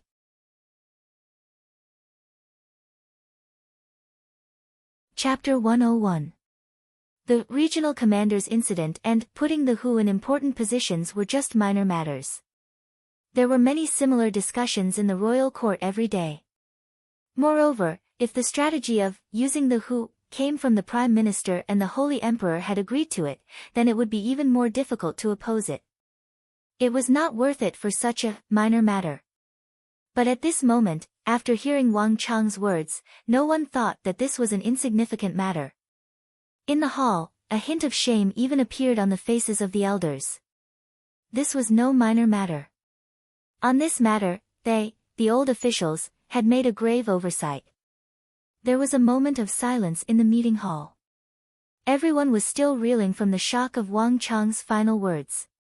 The separation of military towns was no minor matter. This was a massive wave that could shake the entire Empire State Building. When they thought of how the crowd had thought nothing of it, the elders felt a lingering fear. The Hu were using the Hu and promoting the Hu. This was not a possibility, but a fact. They had already shown signs of this in the past, and Wang Chong had only formally brought it up. The Hu learned horsemanship and archery at the age of 10, while the Han were still studying, writing poetry, or farming at the age of 10. In this aspect, the Hu had an innate advantage. If it really was as Wang Chong had said and the officers in the army, from the bottom to the top, were all monopolized by the Hu.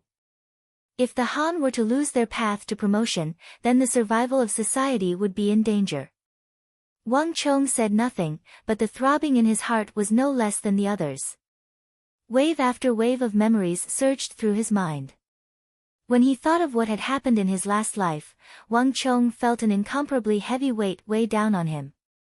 The regional commander's system and the important Hu strategy had caused the Tang dynasty to sink into the chaos of the separation of military towns. The history of the Tang dynasty, in its most resplendent moments, had been written by the Hu and foreigners. Geshu Han, Gao Xianji, and Sis Hun, Kang Yaluoshan, Foman Linta, of the generals here, was there a single one who was a Han? Were there really no famous generals in the entire Tang dynasty?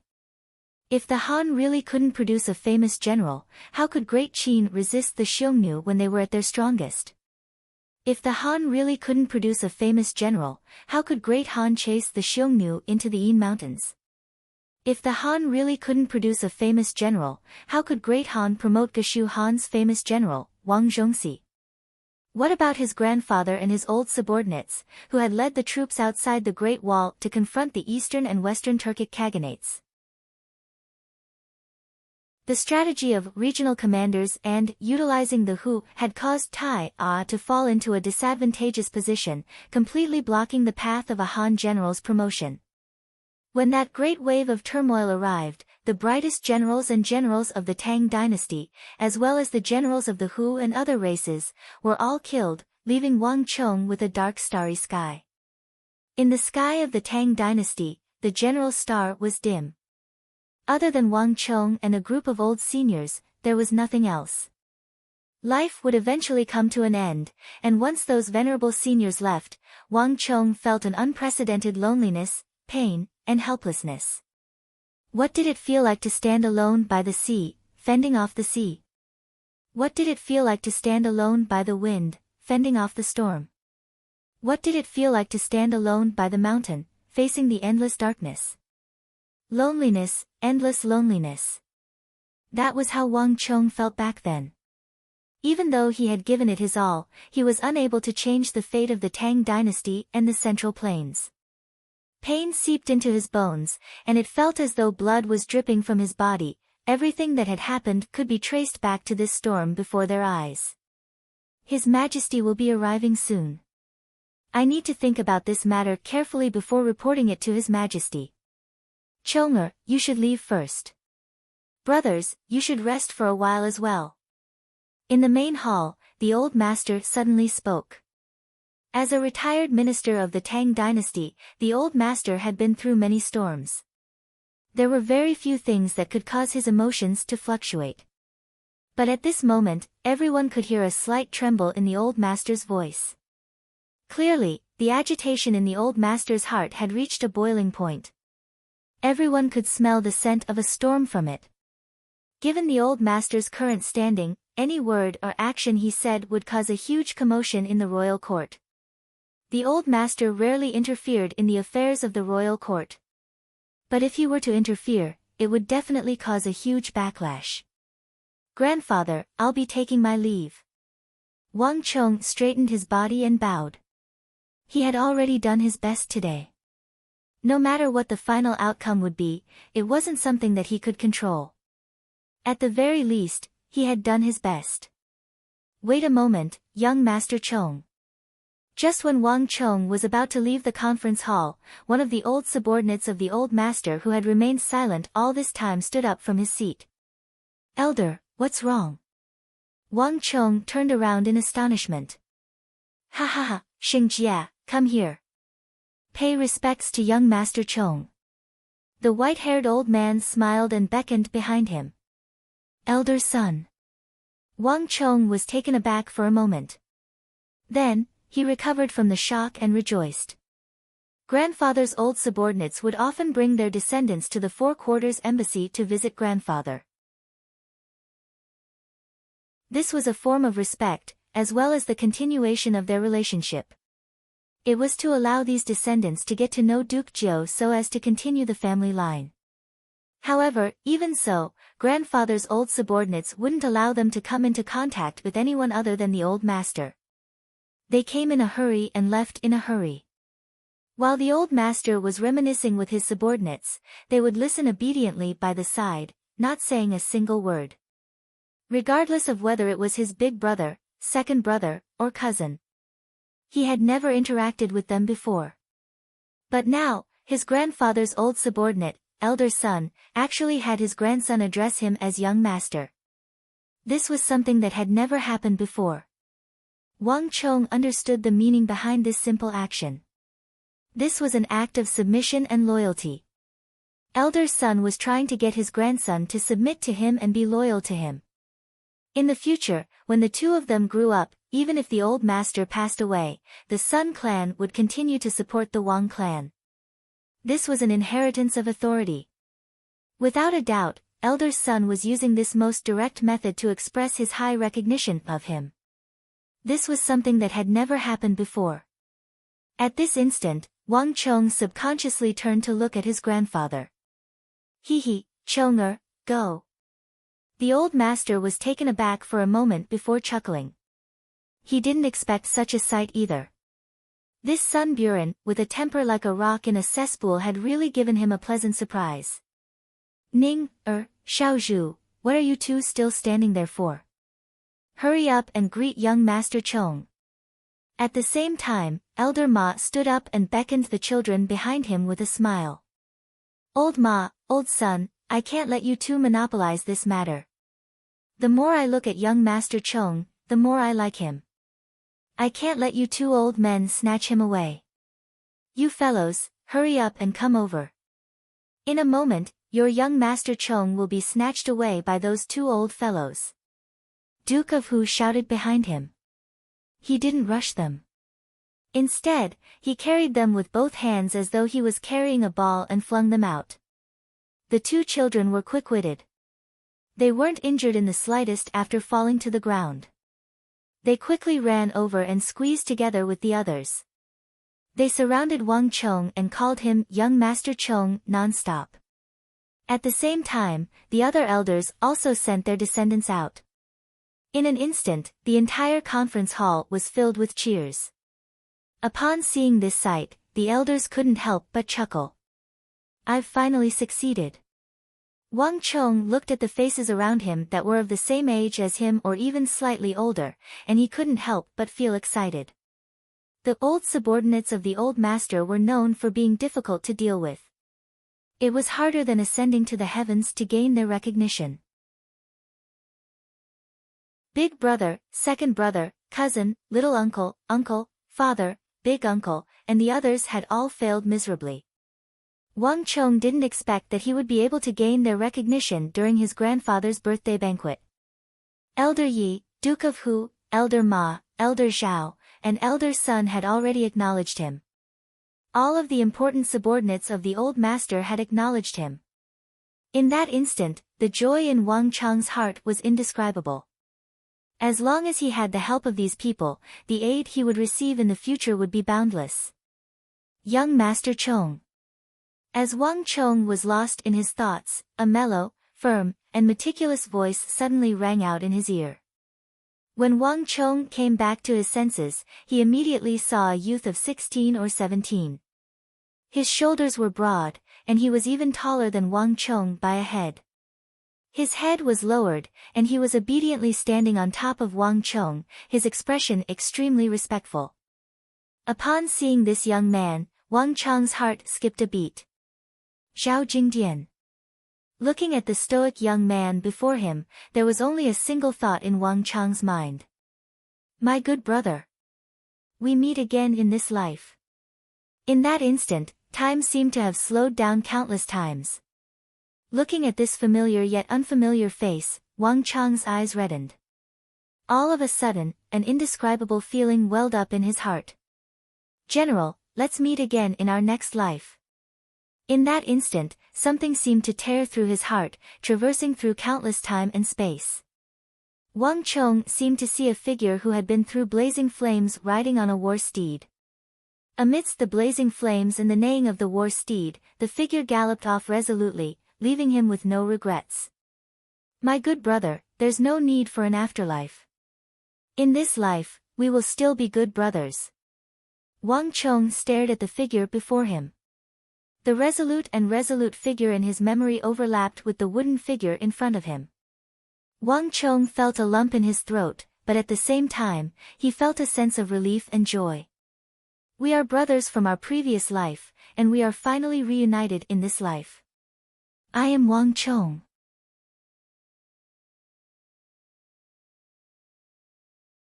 Chapter 102. In truth, as soon as Wang Chong stepped into the conference hall, he had already noticed Zhao Jingdian. However, before all the elders in the hall, Wang Chong couldn't possibly rush over recklessly to acknowledge Zhao Jingdian. Furthermore, even though he remembered Zhao Jingdian might not remember him. In his previous life, he wasn't able to step into the conference hall to get to know Zhao Jingdian. It was only many years later when they met and exchanged names that he realized that their grandfathers were master and servant. From then on, Zhao Jingdian became his best brother, and he would never abandon him until the very end, the final battle. This was the only regret in Wang Chong's heart. And in this life, he had finally made up for this regret. Good brother. Even though Zhao Jingdian was shocked, Wang Chong was overjoyed. This was probably the happiest moment of his day. No. I don't want to acknowledge you as my young master. Just as Wang Chong and Zhao Jingdian were about to acknowledge each other, the piercing voice of a young lady suddenly sounded. In an instant, the entire conference hall fell silent. Everyone turned their gazes toward the source of the voice. Not far away, there was a 16 or 17-year-old girl. Her face was exquisite and beautiful, and her hair was tied in a ponytail. Her expression was arrogant and stubborn, and she was struggling to break free from her grandfather's grasp. Pinger, listen to me and stop fooling around. Being stared at by a group of people, including his old brothers, old Ye's expression became embarrassed. His face turned red, and there was no need to mention how embarrassed he was. I said that I don't want to. Look at him. The young lady who was addressed as Pinger suddenly raised her jade-like finger and pointed at Wang Chong. In an instant, everyone's gazes moved from Pinger to Wang Chong. With such a low cultivation realm, origin energy tier 5 or tier 6. How can I, Yi Yinping, acknowledge a weakling as my young master? Yi Yinping pointed at Wang Chong with disdain and contempt on her proud face. This is awkward. Wang Chong was also speechless. This big sister's eyes of fire and gold were actually able to see through his cultivation with a single glance. Even his breakthrough to Origin Energy Tier 6 couldn't escape her eyes. Wang Chong couldn't refute the fact that he was being looked down upon in public. This was because Wang Chong knew that in his past life, he was an existence that he could only look up to. He did have the right to speak like that.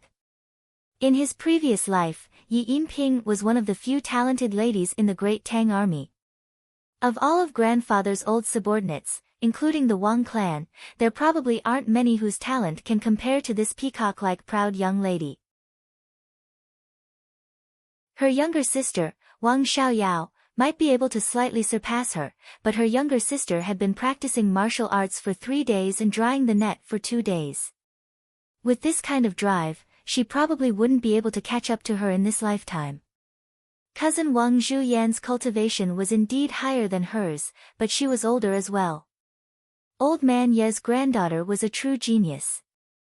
Not only was she talented, she was also very hardworking. Wei Hao could be considered to be working hard, but he was incomparable to Yi Yinping.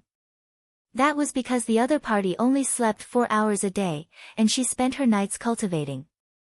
Thus, even though she was only 16 to 17 years old, she had already reached true martial realm, a feat that even Yao Feng couldn't match up to. If not for the fact that only males were ranked according to seniority in the capital, Yi Yinping would have already made a name for herself. Pinger, how can you speak like that? Young Master Yi is Duke Zhou's grandson, hurry up and apologize. Old Man Yi panicked and reprimanded with a stern face.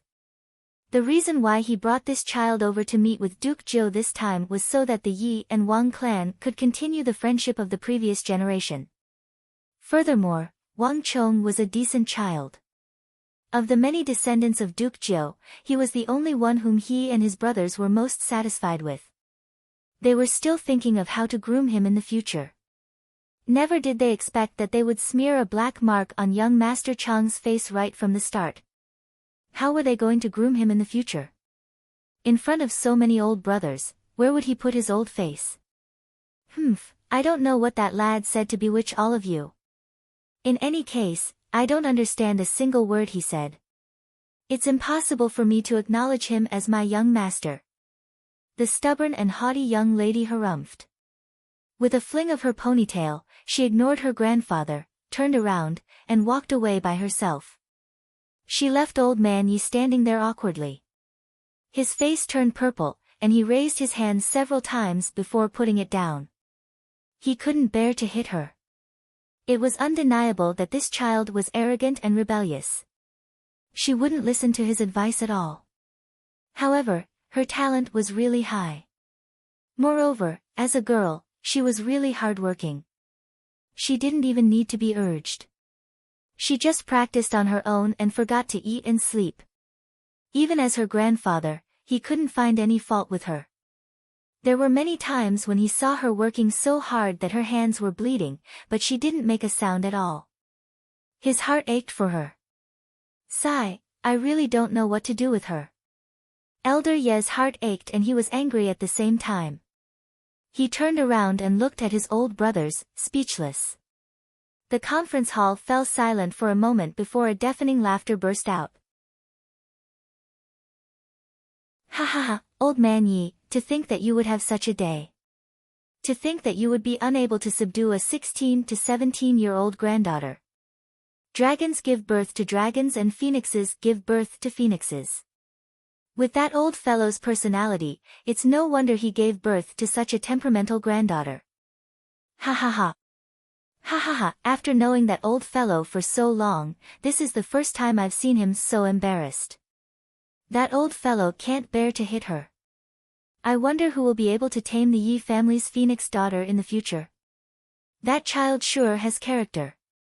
I wonder if she's compatible with our young Master Chong. Initially, the elders in the conference hall were still mocking Yi Dong, but for some reason, the topic suddenly changed to Wang Chong. Wang Chong's face reddened in embarrassment. Young Master Chong, I'm really sorry. Pinger has been spoiled by me since young, and she's getting more and more lawless. I'll teach her a lesson when we return. Having embarrassed Wang Chong so greatly, Elder Yi hurried over to apologize. It's nothing, Old Man Yi, you don't have to mind it. Wang Chong waved his hands casually, not paying the matter any heed. He had interacted with Yi Yinping in his previous life, so he knew what kind of person she was. Even though she was talented in martial arts, she was just like other girls. She was innately uninterested in politics. When he spoke about the Eastern and Western Turkic Khaganate and tariffs, she was probably completely clueless. Even if he asked her whether the Abbasid Caliphate and Karak Spazinu were in the East or West, she would probably still be at a loss. It would be a miracle if his previous performance won her respect. A headstrong girl like Yi Yinping would only submit to an expert stronger than her. Just like what she said, how could an origin energy tier 5 or 6 weakling be worthy of her calling him young master? Since you refuse to submit, I'll beat you into submission. One day, you'll willingly acknowledge me as your young master. Wang Chong chuckled. In his previous life, he suffered under Yi Yinping's hands. This talented young lady of the Yi family seemed to despise her grandfather for being inferior to the old master, and she was unwilling to lower her head before the Wang family. Thus, in his previous life, she tried her best to find trouble with him. However, in this life, if Yi Yinping still wanted to regain her sense of existence from him, it wouldn't be that easy. With such thoughts in mind, Wang Chong turned around and walked out. It was a huge harvest for him to get to know his brother from his previous life, Zhao Jingdian. However, Wang Chong didn't show too much enthusiasm. After all, the current Zhao Jingdian still didn't know why he felt so close to him. Wait a moment. Outside the erudite pavilion, just as Wang Chong was about to walk to a fake mountain, a voice suddenly sounded behind him. Hearing this voice, Wang Chong's footsteps abruptly halted. Why are you helping me? A voice sounded behind him. What? Wang Chong turned around and stared in astonishment at cousin Wang Li, who was looking at him with a dark expression. You can't be thinking that I'm really that foolish that I can't even remember what I said, right? Besides, I have never rested on a fake mountain. You might be able to fool others, but you can't fool me. Cousin Wang Li said. As he had fallen from a fake mountain when he was young, he had a trauma in his heart. Even though he didn't fear a fake mountain when he grew up, from then on, Wang Li didn't like climbing on fake mountains. Wang Li didn't tell anyone about this matter. At the start, when Wang Chong said that he had heard it from him, he had almost believed it. However, when he heard that he was resting on a fake mountain, he knew that it was all nonsense from Wang Chong. Is that so? Then I might have remembered it wrongly. Perhaps, I heard it from somewhere else. Wang Chong chuckled. He didn't change his words. In an instant, the surroundings of the bamboo forest fell silent. Wang Li stared deeply at Wang Chong. His eyes flickered, as though he was meeting this cousin of his for the first time. But soon, Wang Li's expression turned cold, and he reverted back to his usual self. Don't think that I will appreciate your favor just because you helped me. You think that you're so smart. Wang Li said coldly, but his expression was much gentler. He wasn't as distant as when he first met Wang Chong. With that, he turned around and quickly disappeared into the bamboo forest. You're still as cold on the outside but warm on the inside. Wang Chong chuckled. Looking at his cousin's departing back, a surge of warmth flowed through his heart. He was exactly as he remembered. Even though his cousin's view of him had changed, he would never admit to it. Thinking so, Wang Chong turned around and walked toward his mother. At the same time, in another room of the erudite pavilion, after the grandchildren and Wang Chong left, the subordinates of the old masters gathered in another room and did not leave. What do you think of Duke Zhou's grandson?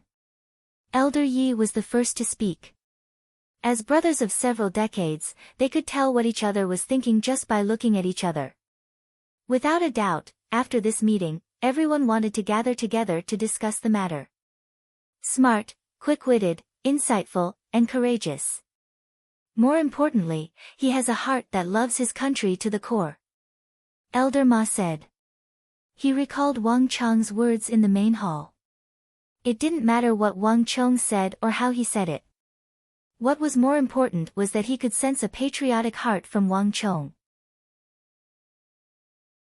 When he spoke of the regional commanders system and the who people system, perhaps even he himself didn't realize the sincerity he unintentionally revealed, the sympathy he felt for the common people, and the worry he felt for the empire's crisis. From the interaction in the conference hall, Wang Chong could tell that Duke Zhou's grandson was smart, quick-witted, courageous, strategic, and talented in leadership. However, these talents could be used for both good and bad. For example, a sword could be used to harm others, but it could also be used to harm oneself. Compared to courage, talent, and leadership, what they valued more was Wang Chong's courage and the sincerity of his patriotism. Wang Chong couldn't have known that the reason why everyone acknowledged him wasn't because of the regional commanders system or the who system, but because of his patriotism. To the weather-beaten elders, this was more precious than anything else. At the end of the Eastern Han Dynasty, the divination master Su Xiao met Cao Cao and said that he was a capable official who governed the world and a treacherous hero in troubled times. At the very least, with young Master Chang's talent, we don't have to worry about him becoming a treacherous hero. Elder Sun said. Of everyone present, he was the last to acknowledge Wang Chong. The elders in the hall nodded their heads in agreement. Quick-witted, courageous, insightful, and talented in leadership. Furthermore, he had a patriotic heart, and he wouldn't bring disaster to the empire. In the eyes of the elders, this was the person whom the Wang clan could truly unite and acknowledge.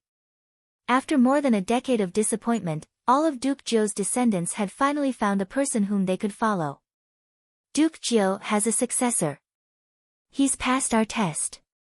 However, the true test has only just begun. Whether he can win the acknowledgement of Duke Zhou's old friends or not will depend on his performance in the future. This is the true test, and no one will be able to help him on this point. Listen to his words and observe his actions. What he says isn't important, what's important is what he does. The one testing him this time will be the talents of the world. Duke Zhou is already old, and I hope that this child can pass the test. This way, our Central Plains will be able to produce another talent, and the Tang dynasty will be able to continue on for another 100 years.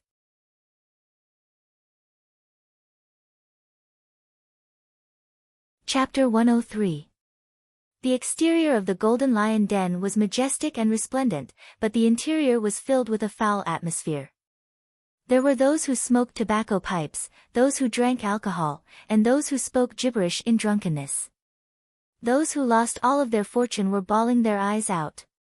Every day, there would be quite a number of people who fainted after losing all of their fortune and had to be carried out of the den. However, there was still an endless stream of people entering from the outside. At the entrance of the Golden Lion Den, a middle-aged man who looked like a hoodlum was lying naked on the ground. He had already lost all of his clothes, leaving only a pair of underwear on his body to conceal his embarrassment. Upon seeing him, the passers-by would either have a look of ridicule on their faces or curse, "Look. This is the imperial brother-in-law." Or rather, he spat on the ground. However, the hoodlum lying on the ground was completely oblivious to it. Even though he was in deep sleep, a conceited smile hung on his lips, as though mocking those who mocked him. If one were to approach, one could even hear him muttering, "I am the imperial uncle, I am the imperial uncle. When the time comes, I'll teach you a lesson." Hoodlums, gamblers, prostitutes, drinkers. To the people of the Golden Lion Den, this day seemed to be no different. Until a deafening sound came from outside. Hong long long. No one could withstand the sudden tremor. It was as though the entire Golden Lion Den was being held up by a pair of gigantic palms.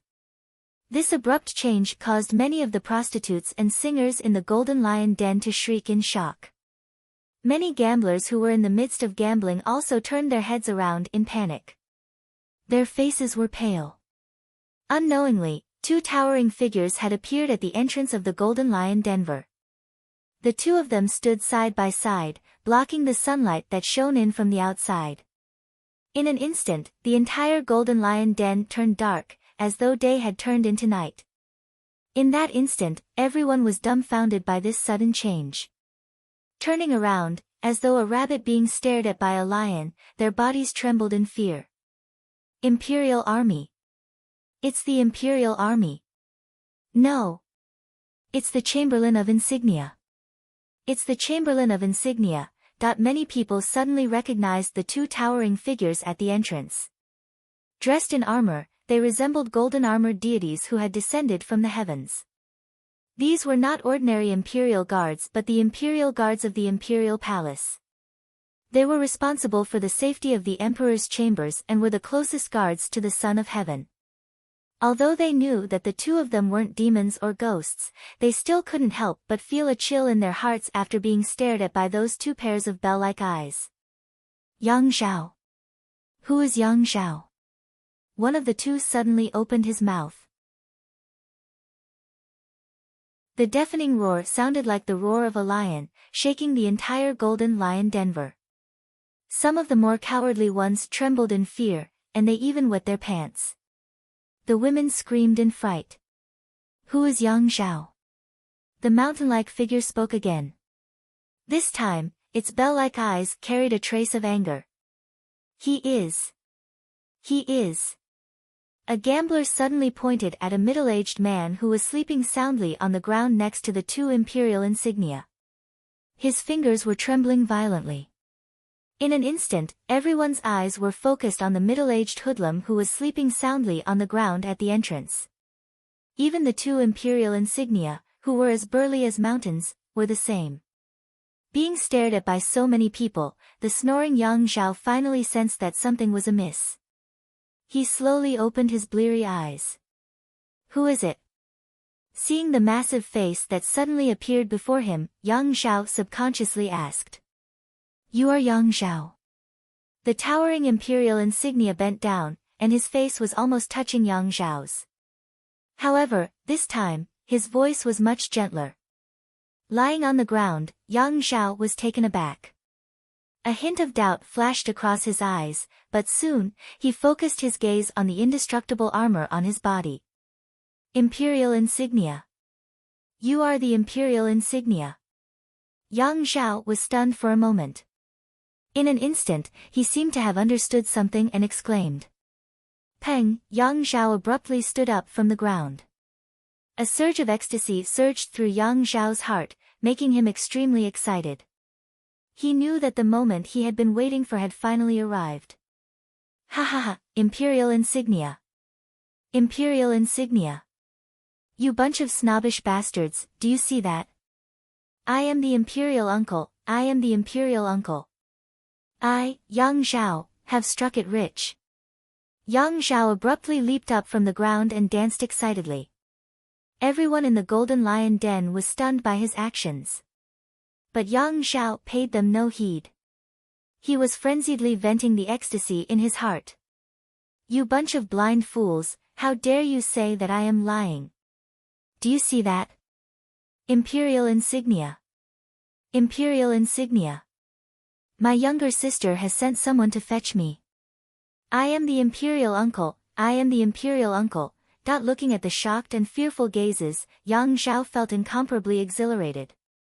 The displeasure of the past few days, being mocked, belittled, and mocked, all of it was swept away. Wang.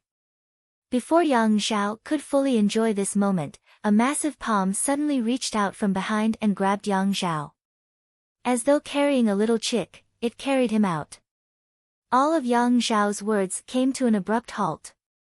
He was carried onto the carriage by two imperial insignia, and the carriage rumbled away. In the Golden Lion Den, everyone was dumbstruck. For a very long time, no one spoke. Someone dropped a piece of tobacco and burned his feet. His mouth was agape, but he didn't feel anything at all. Pooh! Water splashed everywhere, and a huge bucket of cold water splashed onto Yang Xiao's body. The glory and adoration he had expected didn't appear. Yang Xiao appeared here the moment he entered the palace. Even though the water was poured onto him in a bucket, when the cold water splashed onto his body, Yang Xiao felt as though he was being stabbed by a saber. His entire body was aching and cold, as though a layer of his skin had been peeled off. "Don't move." Just as Yang Zhao was about to speak, another bucket of cold water splashed onto his body and mouth. On the other side, two expressionless old nannies held 2 buckets of water in their hands. Their gazes were so sharp that it seemed as though they could slice off a layer of his skin. "Her Highness is a precious treasure. You are dirty and smelly, how can you meet her in such a state? Stand here obediently and don't seek trouble for yourself." Even though the 2 old nannies looked much younger than before, they seemed to possess boundless strength. Yang Zhao felt that even if 17 or 18 people of his caliber were to come, the 2 old nannies would be able to subdue them easily.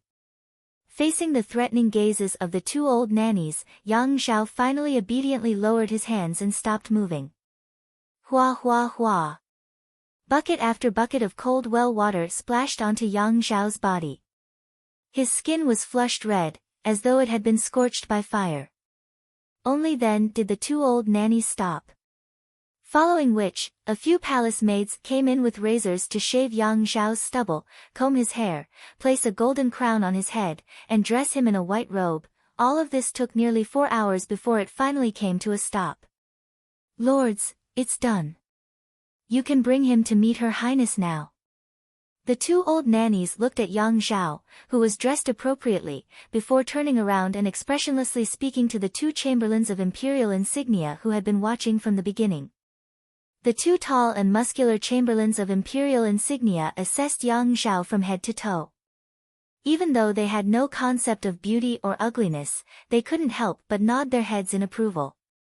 The current Yang Zhao was completely different from the Yang Zhao they saw at the entrance of the Golden Lion Denver. When they first saw him, Yang Zhao's stubble and hair were unkempt, reminiscent of a lowly thug. However, the current Yang Zhao was completely different. A silver crown, a plain white robe, a smooth chin, a clean face, a pair of sword-like eyebrows, and a clear gaze. Even if he were to say that he was an important minister who had just left the court, no one would doubt him. As expected of Her Highness's elder brother, they share the same bloodline. The 2 chamberlains of imperial insignia nodded their heads in approval. That person was able to obtain the favor of the sage emperor, so how could his elder brother be any worse than him? "Follow me."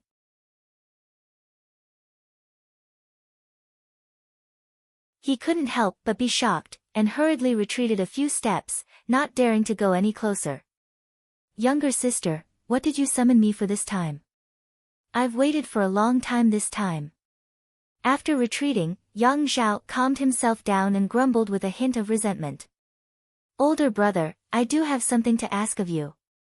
"Younger sister, I am in a precarious situation, and have reached the critical moment of life and death. Only older brother can help me now." Consort Taizhen's voice came from the tent, with a hint of anxiety.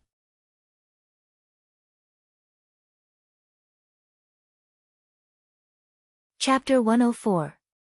"Little sister, what's wrong?" Yang Zhao asked anxiously. His voice was even more anxious than Consort Taizhen's. The reason why he had come all the way here from Jiannan was because of his cousin, Consort Taizhen, who was in the royal palace. If something were to happen here, all of his glory and wealth would be for naught.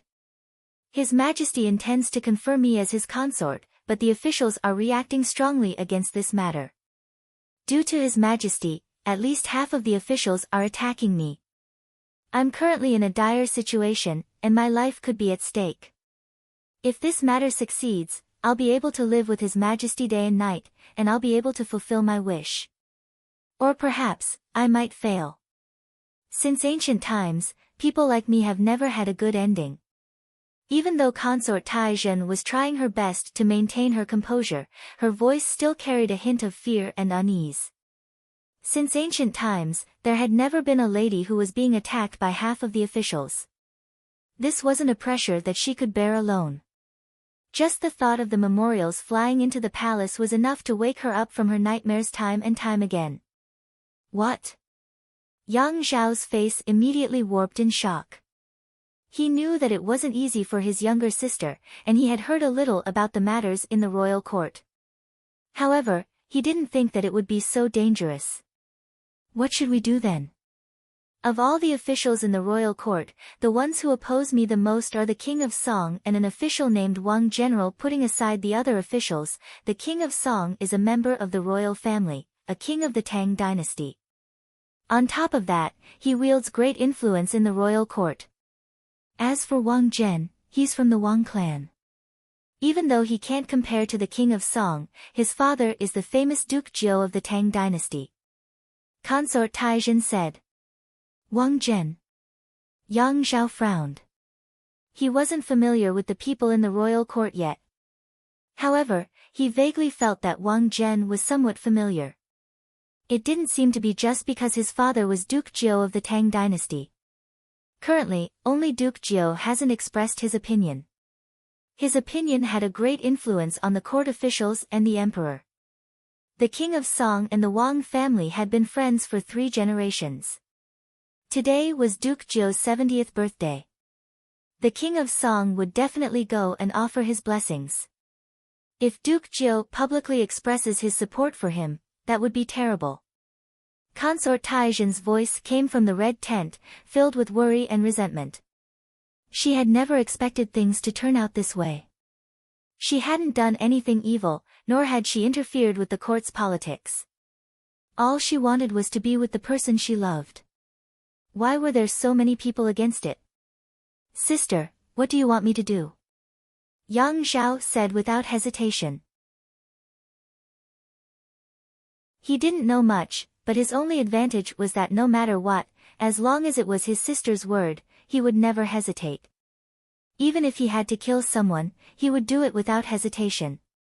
His Majesty told me that no matter what, he would bring me into the palace and keep me by his side. There are also many officials in the court who have expressed their support for His Majesty and me, including the Prince of Qi and the Yao clan. But this is far from enough. Duke Jiu's status is unique, and His Majesty has always treated him with respect. I can only think of a way to rope in the other officials.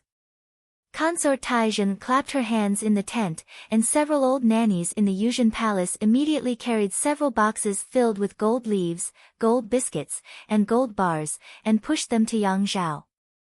The sight of so much gold left Yang Zhao's eyes dazzled. I don't know many people in the capital, and given His Majesty's and my status, it isn't suitable for me to make an appearance. I can only think of you for this matter. These are some of the rewards that His Majesty has bestowed upon me. Take them. You have to find a way to rope in the other officials in the shortest time possible. Consort Taizhen said with a tinge of sadness in her voice. Little sister, don't worry. Leave this matter to me. Yang Zhao patted his chest. He paused for a moment and said hesitantly, however, I'm afraid it's not enough to just give them some gold. I'm afraid it's not enough to bribe those courtiers. Don't worry. Go and tell them that as long as I can safely get through this, I'll be able to help you. I will definitely think of a way to guide them and ensure their prosperity and wealth. As for the King of Song, I have no enmity with him, yet he has repeatedly summoned his ministers and jointly remonstrated me, wanting to put me to death. If I can survive this, I will definitely make him and that Wang clan die without a burial ground. Consort Taizhen said coldly. At the end of her words, her voice was filled with intense hatred. For the King of Song, this matter might concern the reputation of the royal family, but for her, it concerned her life and death. When a person was forced into a desperate situation, even the weakest person would slowly become tough. Don't worry, little sister. With your words, I'm confident. Yang Zhao agreed and didn't say anything else.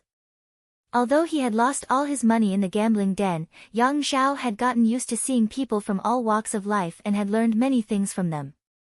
The world is bustling, and everyone comes for profit. The world is bustling, and everyone goes for profit. As long as there was enough profit, he was confident that he could move anyone.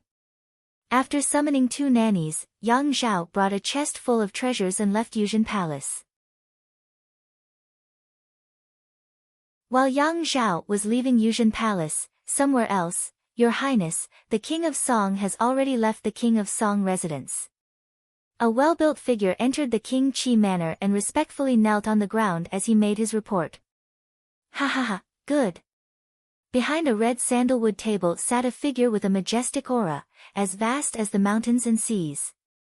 He exuded a fearsome aura, and anyone who saw him would think that he was a coiled-up flood dragon. Old Master Yao is right. This king's chance has finally come. King Chi's eyes lit up and he laughed heartily. Yao Guangyi had assured him time and time again that nothing would go wrong, but in the end, he still messed it up. The reason why he suppressed his anger was because old Master Yao had personally appeared and told him that he still had a chance. If he made good use of this chance, he wouldn't even need to eradicate the Wang clan. Instead, he could topple both the King of Song and the Wang clan. Furthermore, he would never be able to make a comeback. After all, the one who wanted to topple him wasn't him but the Holy Emperor, the Son of Heaven. Ha ha ha, Li Qingqi, Li Qingqi. Do you think that you are being loyal? Are you trying to go against His Majesty? King Chi laughed heartily. If not for old Master Yao's guidance, he would still be unaware of the consort Taizhen incident. His Majesty had already made up his mind that regardless of the price he had to pay, regardless of the objections of the officials, he would bring consort Taizhen into the palace. In the royal palace, there were already people who addressed consort Taizhen as Empress in private. Without His Majesty's approval, no one would dare to do such a thing. Even that consort Taizhen probably didn't know that even though half of the officials in the royal court were against her and the situation seemed to be extremely disadvantageous to her. But in truth, her position as consort Taizhen was already in the bag. Old Master Yao's eyes were as sharp as a candle, and he was able to discern people accurately. He had followed the Holy Emperor for decades, so there was no way he would be wrong about this. As an official, it's one thing for you to argue for the military affairs of the country in the royal court, but to think that you would even interfere in His Majesty's family affairs. The King of Song, you are breaking the rules. Ha ha, you're courting death yourself, no one can stop you. Go, Duke Zhou's birthday banquet, you better drag that old fellow down with you. King Chi laughed heartily. The matter of consort Taizhen had caused a huge uproar in the royal court, and all of the officials were bringing out their moral principles to advise His Majesty against it. However, King Chi didn't care about it at all. In fact, he was even more eager for those fellows to cause a huge uproar. In the end, it would be for the King of Song to lead the officials and cause a huge uproar that even His Majesty would find himself in a difficult position. That would be the best. Wang Chong didn't know of the commotion outside, nor was he aware that Yuzhen Palace and King Chi residence were currently revolving around the matter of consort Taizhen. At this moment, Wang Chong was looking in the direction of the entrance of the Four Quarters Embassy.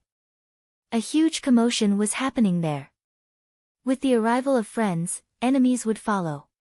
It seemed like the old master's birthday banquet wasn't just attended by friends. What are you looking at? I'm here to offer my blessings to Duke Zhou, can't I? A voice that seemed to take advantage of his seniority and was very rude came from his direction. Old fellow, don't go overboard. Do you have any ties with Duke Zhou? Elder Ma's voice sounded from the entrance of the Four Quarters Embassy, and he seemed to be stopping the other party from entering. Ha, do I need a stable driver like you to teach me whether I have any ties or not? Even Duke Zhou didn't say that I'm not allowed in, so who do you think you are? Scram! Following which, a loud explosion sounded, and the entire Four Quarters Embassy shook. A powerful shockwave shook the surroundings, seemingly stemming from the friendship between Elder Ma and that person. Wang Chong rushed over, and in just a few steps, he saw a white-haired elder who seemed as though he could even crush a mountain with his might. He walked in through the entrance with a large group of people. With the golden token on his waist lit up, even the Imperial Army didn't dare to stop him. Bastard, it's that old tortoise again. Wang Chong walked to the corner of the fake mountain, and upon seeing that person, he cursed inwardly. No one dared to act so brazenly in grandfather's Four Quarters Embassy. The only ones who dared to do so, and even the imperial army didn't dare to stop them, were those old officials of the old master's generation. However, different from Elder Ma, Elder Zhao, and the others, the person before him was the old master's political rival. Su Xiao was the old master's rival in the royal court back then. When he was young, he often opposed the old master on military affairs. The old master was also hot-blooded when he was young, and he didn't see eye to eye with him either. The two of them had submitted countless memorials to each other. Back then, during the coup in the royal court, Su Xiao was supposed to be impeached. However, at the very last moment, he actually led a group of soldiers to rescue the emperor. This allowed him to escape from that political calamity, and after the coup, he was conferred the title of Duke of Su, allowing him to move freely in the Tang dynasty. When the old master was young, he was hot-blooded and hot-blooded. As he grew older, he gradually cultivated his character, and his self-restraint improved. On the other hand, Duke of Su, Su Xiao, didn't change at all. He was still the same as before. This old fellow was already very old, and he was only a few years younger than grandfather. He had retired from the court long ago, but his temper had not changed since he had been at odds with his grandfather all his life. Every year, during grandfather's birthday banquet, this fellow would come uninvited and cause a ruckus with his children and grandchildren.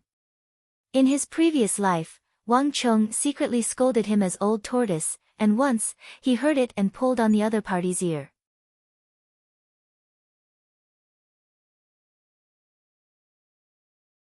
Chapter 105. You little bastards, wait outside for me. Play and look around as you please. I want to see who in the Four Quarters Embassy dares to stop you. If anyone dares to disrespect me, I'll poke a huge hole in his head. The old man said haughtily, wait till I meet that old fool of the Wang clan, then I'll bring you all back. Yes, grandfather. We've seen your might, so feel free to go. The Su clan's grandsons smiled cheekily as they lowered their heads to fawn on their grandfather shamelessly. Bastards! From afar, cousin Wang Li, cousin Wang Zhuyan, and cousin Wang Liang had already stepped forward to welcome them. Looking at the Su clan's group of old and young, they glared at them furiously. These fellows could be considered as frequent visitors to grandfather's birthday banquet. They claimed that they were here to offer their blessings. But in truth, they were here to cause trouble. No one could understand why grandfather would allow these unwelcome fellows in every single time. Ha, how does the Wang clan treat their guests? Don't forget that we're guests. Didn't your Wang clan teach you this? The grandsons of the old man held their heads high, their faces full of arrogance. He, brats, if the one who said those words was your grandfather, I might still give him some face. However, you brats, scram to the side obediently. The old man also chimed in by the side. Old Tortoise, is this all you've got? Despite your age, all you know is to bully us juniors. Wang Chong finally couldn't hold it in any longer. Shua! In an instant, everyone's gazes were drawn over. Hearing the words Old Tortoise, the old man's face reddened, as though he had been injected with a layer of chicken blood. By the side, the faces of his grandsons darkened, and they glared at him viciously. Wang Chong didn't dodge. Walking out from the fake mountain, he calmly walked toward Old Man Su. Every clan had a few unwelcome guests. Old Man Su was one of them. Wang Chong couldn't stand his arrogance.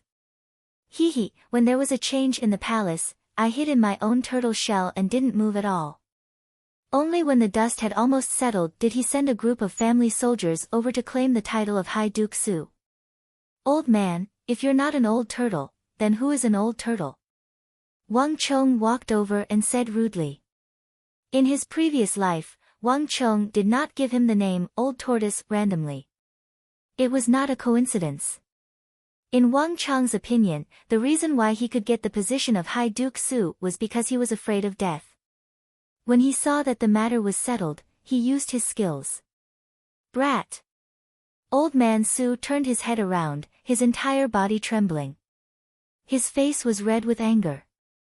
Back then, Su Xiao had arrived late in the palace coup and had been criticized by the court officials. It was also Su Xiao's greatest sore spot.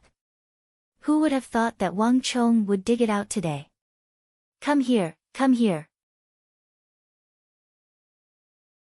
I promise I won't bounce you from one wall to the other.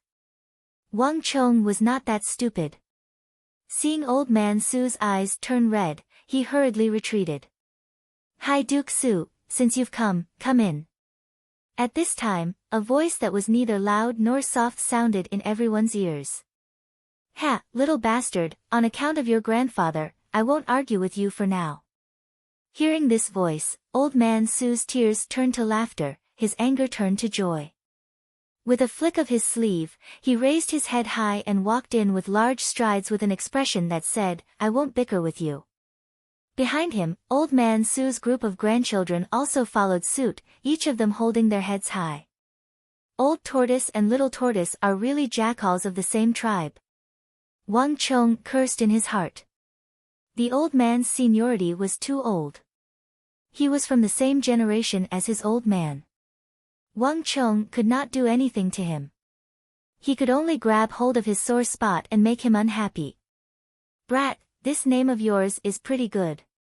The old fellow seems to be fearful of you. Look at him, he seems to be getting anxious. Cousin Wang Zhuyan walked over with a smile on her face. Old man Su was a typical uninvited guest. He didn't come over to cause trouble every year from this year. Wang Zhuyan had already been like this since young. But this was the first time she saw him getting so anxious that his eyes turned red. If he dares to cause trouble here again, we'll call him Old Tortoise. Let's see how anxious he is. Wang Zhuyan couldn't help but laugh at the very end. Wang Chong also couldn't help but laugh as well. Honestly speaking, even though old man Su was a disrespectful old man, making use of his seniority to cause trouble every single time it was grandfather's birthday. Every time it was his grandfather's birthday, he would come and cause trouble. But other than that, he didn't do anything else. Wang Chong's impression of him wasn't too bad. Calling him an old turtle was like grabbing his sore spot and making him unhappy. That was enough. Humph. Just as Wang Chong was speaking with cousin Wang Zhuyan, no one noticed that the eldest granddaughter of the Yi clan, Yi Yinping, was looking at them from afar. Harumphing lightly, she seemed to have thought of something, and she suddenly walked toward the grandchildren of Duke of Su, Su Xiao. Wang Chong. All of a sudden, a loud bellow attracted everyone's attention. Wang Chong turned around and saw a young and arrogant figure standing out from the crowd. Do you have the guts to fight me? He extended a finger and pointed it at Wang Chong from a distance, his voice brimming with arrogance and haughtiness. For an instant, the surroundings of the erudite pavilion fell silent. This sudden noise attracted everyone's attention from all directions. The Imperial Army, guards, cousins Wang Li, Wang Liang, Big Aunt, Uncle, as well as the grandchildren of Duke of Hu, Elder Ma, Elder Zhao, Elder Sun. All of them turned their gazes over. This was especially so for the descendants of his grandfather's old subordinates who had just acknowledged Wang Chong at his grandfather's behest. They all looked over with anticipation in their eyes. Wang Chong was someone whom their grandfather acknowledged, but honestly speaking, they didn't know much about Wang Chong. Su Xian. Wang Chong narrowed his eyes. He recognized the person immediately. This person was none other than the most talented grandson of the younger generation of the Su clan, Su Xian. However, this wasn't the reason why Wang Chong recognized him. Rather, it was because he was around the same age as him, but his reputation in the capital was far greater than his. Others gave him the nickname, Su Yi1, which meant that among his peers, Su Xian stood out like a crane among chickens. Wang Chong knew that even though he was only 16, his cultivation was already at Origin Energy Tier 7. His cultivation was much higher than that of Wei Hao and Gao Fei. Even Su Bai, whom Wang Chong had sent to prison, couldn't compare to him. Other than Wang Chong's elder brother, cousin, and those of Yao Feng's generation, there was basically no one who could defeat him. In the capital, Su Xian seemed to be the leader of his peers, outshining them all. However, Wang Chong was perplexed. Su Xian had always been arrogant, and he looked down on those of his generation. Why would he suddenly challenge him? Wang Chong, it can't be that you're afraid. Are you still a man? Do you expect us to bow down to you and address you as young Master Chong? Suddenly, the cold, disdainful, and mocking voice of a young lady sounded. In an instant, everyone's attention was focused on Wang Chong. Wang Chong's heart jolted. Following the voice, he saw the snow-white, jade-like figure behind Su Xian, Yi Yinping, with a haughty expression reminiscent of a peacock. So it's her. Wang Chong chuckled. He was still wondering why Su Xian would suddenly turn his attention to him, but it turned out that Yi Yinping was the culprit. It was rumored that the martial arts genius of the Su clan, Su Xian, had been wooing Yi Yinping, but he had been rejected mercilessly.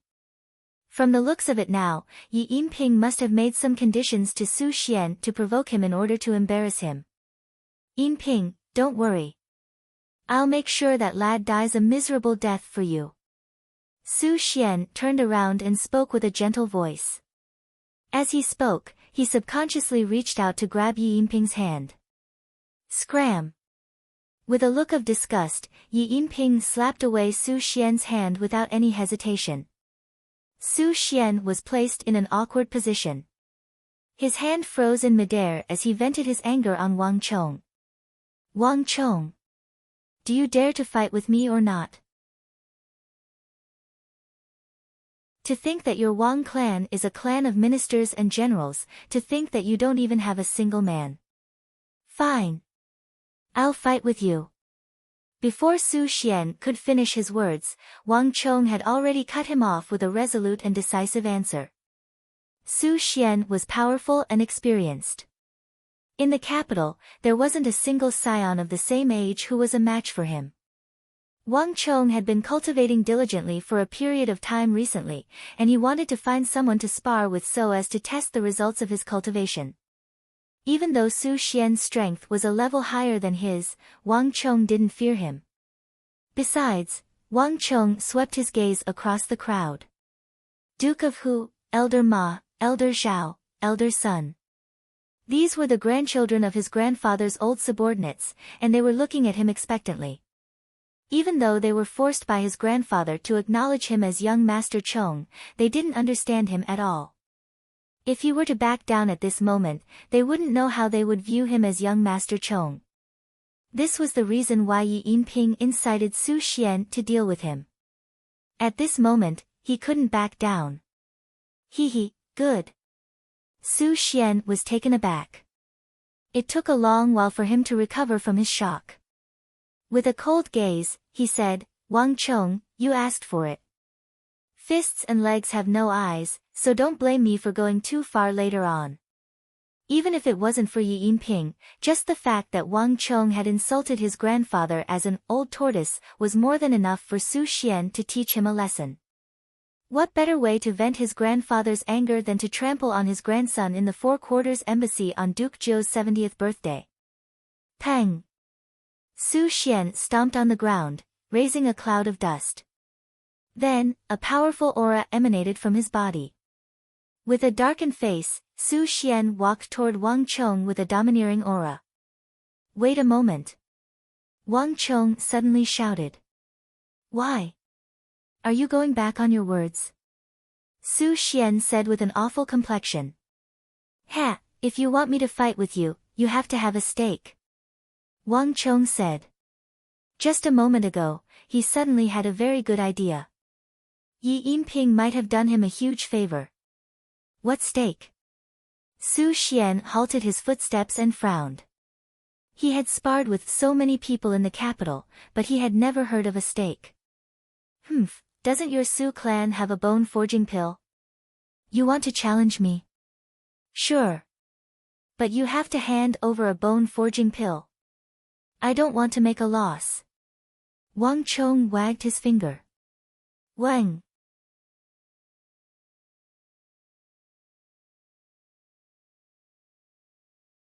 Chapter 106. There was an elder in the Su family who became an alchemist when he was young.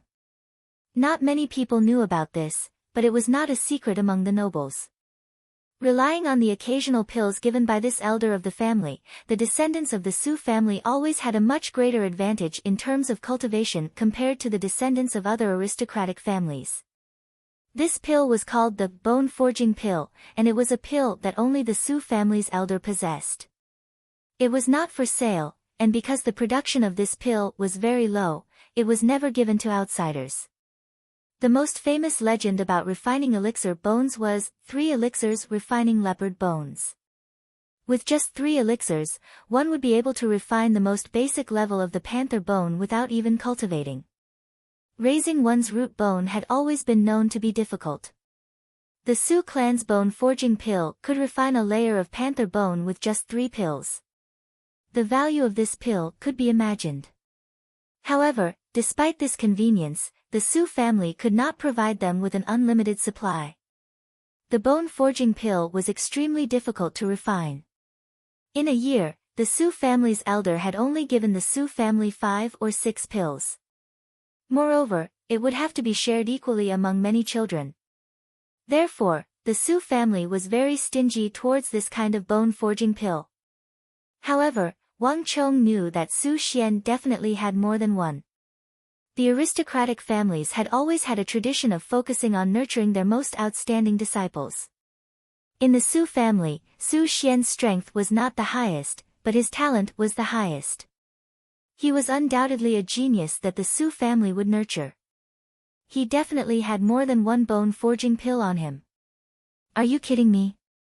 How could we casually give something like the bone-forging pill to you? Before Su Xian could speak, the eldest brother of the Su clan, Su Jing, spoke up. In the past, the old man and Wang Chang's grandfather were political enemies.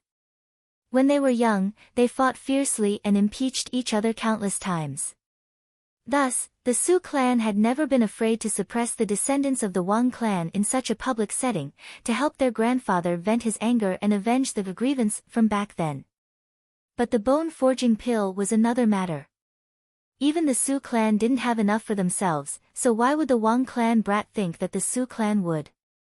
Isn't this fellow indulging in the wildest fantasies?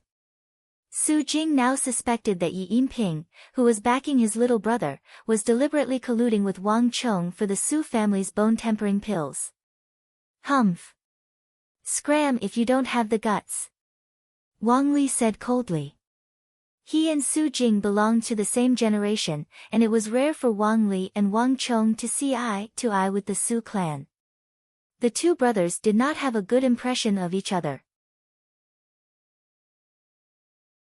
But since Grandpa didn't say anything, they couldn't do anything. Furthermore, this was the Four Quarters Embassy, a place that the Holy Emperor had specially opened for his grandfather. If he went too far here, the Su family would know the consequences. Therefore, Wang Li wasn't too worried about the battle between Wang Chong and Su Xian. You! Su Jing was furious. But before he could say anything, he heard a voice in his ears. Humph, isn't it just a promised bone-refining pill? I promise you. Brother Xian. Su Jing was shocked. It was absolutely forbidden to take out the bone-forging pill as a wager. Once they started this, if everyone else did the same thing and asked the Su family to take out bone-refining pills at every turn, how could the Su family continue doing business? Big brother, I know what to do. I don't need you to teach me. Su Xian spoke bluntly, and it caused Su Jing's expression to turn livid and extremely unsightly. This bastard. Relying on his superior talent to win the favor of his grandfather, he was getting more and more overboard. To think that he would dare to disregard even his big brother. Su Xian didn't care about his big brother's expression at all. He wasn't a fool, and he knew what he was doing.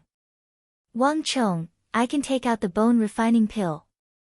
Su Xian reached into his robe and took out a small but exquisite purple brocade box. The bone-refining pill was the most precious item he had on him, and it wasn't safe to place it anywhere. Thus, Su Xian always carried it with him. But what about you, Wang Chong? What are you going to use as a wager? It can't be that you think that you don't need to pay a price. Su Xian stretched out his hand and said coldly. He wasn't that foolish. Since Wang Chong wanted his bone refining pill, he had to take out something of equal value. Fine. If you use a bone refining pill, I'll take out a woozy steel sword. What do you think? Wang Chong was astounded. A woozy steel sword. The Su clan's disciples were moved. After the incident with Su Bai, the matter of Wang Chong selling swords was no longer a secret.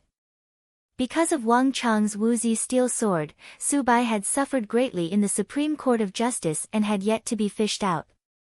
There wasn't anyone in the capital who didn't know about this matter. At the same time, Wang Chong's wood steel sword appeared before everyone's eyes.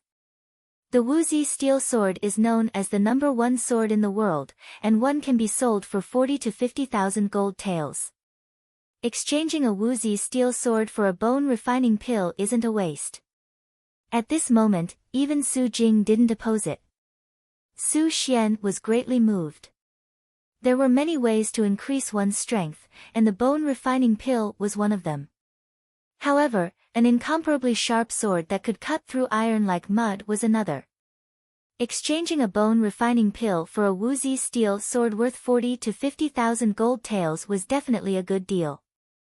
Ha, good. Su Xian laughed heartily. With a flick of his finger, he tossed the box containing the bone refining pill to Su Xian. Big brother, help me hold on to it first. If I lose, give it to the Wang clan. If I win. Wang Chong, I believe that your Wang clan won't dare to turn down my offer. Wang Chong was delighted that Su Xian was willing to take out the bone refining pill. He had to put in a lot of effort to cultivate the dragon bone art. If he had the bone refining pill, he would be able to advance to the next level. In the future, through some other means, he might just be able to reach tiger bone swiftly. Come, Su Xian. Having gotten what he wanted, Wang Chong walked forward. Brother Chong, are you confident? Wang Zhuyan called out worriedly. This cousin of hers had always been idling about. Even though his personality seemed to have changed recently, she had no idea how his martial arts were. Don't worry. Wang Chong chuckled. He shot his cousin a "don't worry" gaze before walking toward the square between him and Su Xian. Yin Ping, don't worry.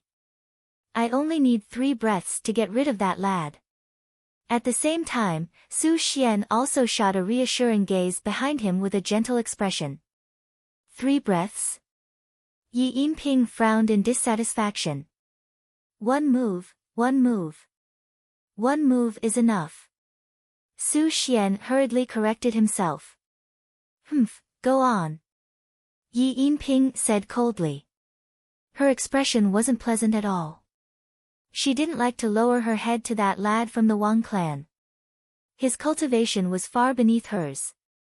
She didn't know what kind of bewitching potion her grandfather drank, but with just a few words, he was willing to acknowledge him as young master. She, Yi Yinping, was the pride of the heavens. She controlled her own fate and didn't submit to anyone. Why should she lower her head to a weakling who was beneath her? She wanted to make use of this opportunity to humiliate him so that her grandfather would give up on the idea. As for Su Xian, did he really think that she would be with him? A lousy toad lusting after the flesh of a swan. Oblivious to Yi Yinping's thoughts, Su Xian walked toward the square with a smile on his face. Wang Chong, take out your weapon. Otherwise, I'm afraid that you won't stand a chance. Around 50 zhang away from Wang Chong, Su Xian stopped and pointed at Wang Chong arrogantly. He had heard of Wang Chong's reputation, and it wasn't very good. If not for Yi Yinping, he wouldn't even be qualified to challenge him. Of those who challenged him, 8 out of 10 had a higher cultivation than him. I don't have a weapon. Wang Chong clapped his hands. This was the truth. He had given one sword to Zhao Fengchen and the other to the old master, leaving the rest at home. Arrogant and conceited. Fury flashed across Su Xian's eyes. You asked for it. Since that's the case, don't blame me for this. Su Xian's bones creaked, and the stone floor beneath his feet creaked as well, as though it was unable to withstand his weight. Upon reaching Origin Energy Tier 7, one's strength would rise significantly, and every single one of their movements would carry immense might. Su Xian's best record was killing a berserk male elephant with a single punch. This was something that the Su clan was prepared to offer to the royal family, but in the second month, it suddenly went berserk and charged out of the fences into the streets. Su Xian killed it with a single punch, causing blood to flow from its 7 apertures, and it lay motionless on the ground. Even though he didn't have any bottom line toward the girl he liked, Su Xian's strength was undeniable. If Wang Chong thought that he would be able to take the bone-forging pill from his hands easily, he would be gravely mistaken. Elephant Fragrance Art. An aura surged beneath Su Xian's feet, and the air around him began to distort. A powerful aura began to emanate from Su Xian's body. Upon seeing this scene, even Yi Yinping's eyes flashed with a hint of surprise, let alone the others. Elephant Fragrance Art. It's Elephant Fragrance Art. Astonished voices sounded in the surroundings. Those who were able to enter the Four Quarters Embassy were either wealthy or noble, and their knowledge far surpassed that of ordinary people. Soon, someone recognized the technique. Hearing the exclamations in the surroundings, the offspring of the Su clan revealed a proud expression. The Su clan specialized in the business of elephants, and it wasn't without reason that they came into contact with elephants. Back then, the old master had contributed greatly to the rescue of the emperor, and the royal family bestowed upon him several royal martial arts manuals. One of them was Elephant Fragrance Art. While others were still cultivating inferior martial arts like steel chains traversing the river, the Su clan was already able to cultivate a powerful martial art like the Elephant Fragrance Art. Once one mastered this martial art, it would be hard to find a match in the same realm. It was through this Elephant Fragrance Art that Su Xian was invincible among his peers. If Wang Chong were to use a weapon, he might still stand a chance. However, if he were to use his bare hands, he would be courting death. Elephant Fragrance Art. Su Xian bellowed. In an instant, his mind and body became one, and the air around him exploded. At the same time, the trumpeting of an elephant echoed in the air. Su Xian's body was shrouded in explosive air, and as though a massive wild elephant, he charged toward Wang Chong. If he were to be struck by this attack, even a mountain would be torn apart. Not good. Young Master Chong is in danger. In the surroundings, the faces of the descendants from the Zhao, Sun, Ma, and Hu clans darkened. Wang Qi and Wang Zhuyan's faces paled. Just as they were about to step forward to save him, something unexpected happened. Boom! In the blink of an eye, just as Su Xian was charging toward Wang Chong with the speed of a thunderbolt, Wang Chong's figure suddenly leaped into the air. In that instant, Wang Chong seemed to have disappeared. In its place was a vivid, lifelike, and extremely vigorous flood dragon in the sky. The serpent dragon circled in the air before diving down. Heavy punch. Gathering all of his strength, Wang Chong fused the dragon bone art and his heavy punch together before punching downward. Boom! The ground trembled, the stone slabs cracked, and dust billowed in the dueling ground. Indistinctly, one could hear the cry of an elephant. Then, under the dumbfounded gazes of the crowd, Su Xian fell to the ground as though a wooden pillar. Boom!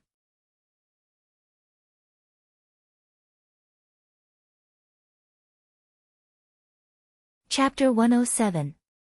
Everyone was dumbfounded, unable to believe the outcome. Even Yi Yinping's eyebrows shot up, and a hint of astonishment flashed across her eyes. She was well aware of Wang Chong's capabilities. At the very most, he was only at Origin Energy Tier 5 or Tier 6. It was impossible for him to exceed Tier 6. On the other hand, Su Xian was at Origin Energy Tier 7, and he possessed extraordinary martial arts cultivation. There were at least 80 experts who had sparred with him. Regardless of whether it was in terms of experience, reaction, strength, or speed, Su Xian was definitely the cream of the crop among his peers.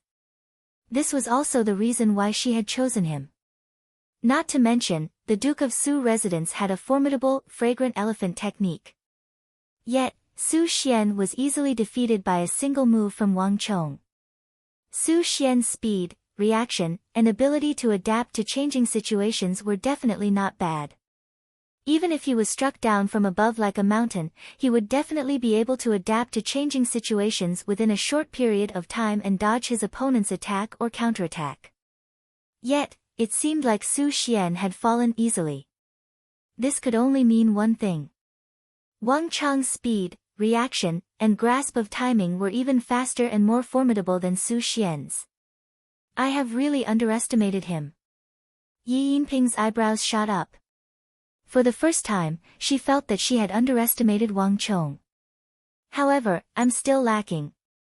Let's talk about it when you catch up to me. Yi Yinping harumphed lightly, and like a proud peacock, she turned around and left. Her cultivation had already surpassed Origin Energy Realm.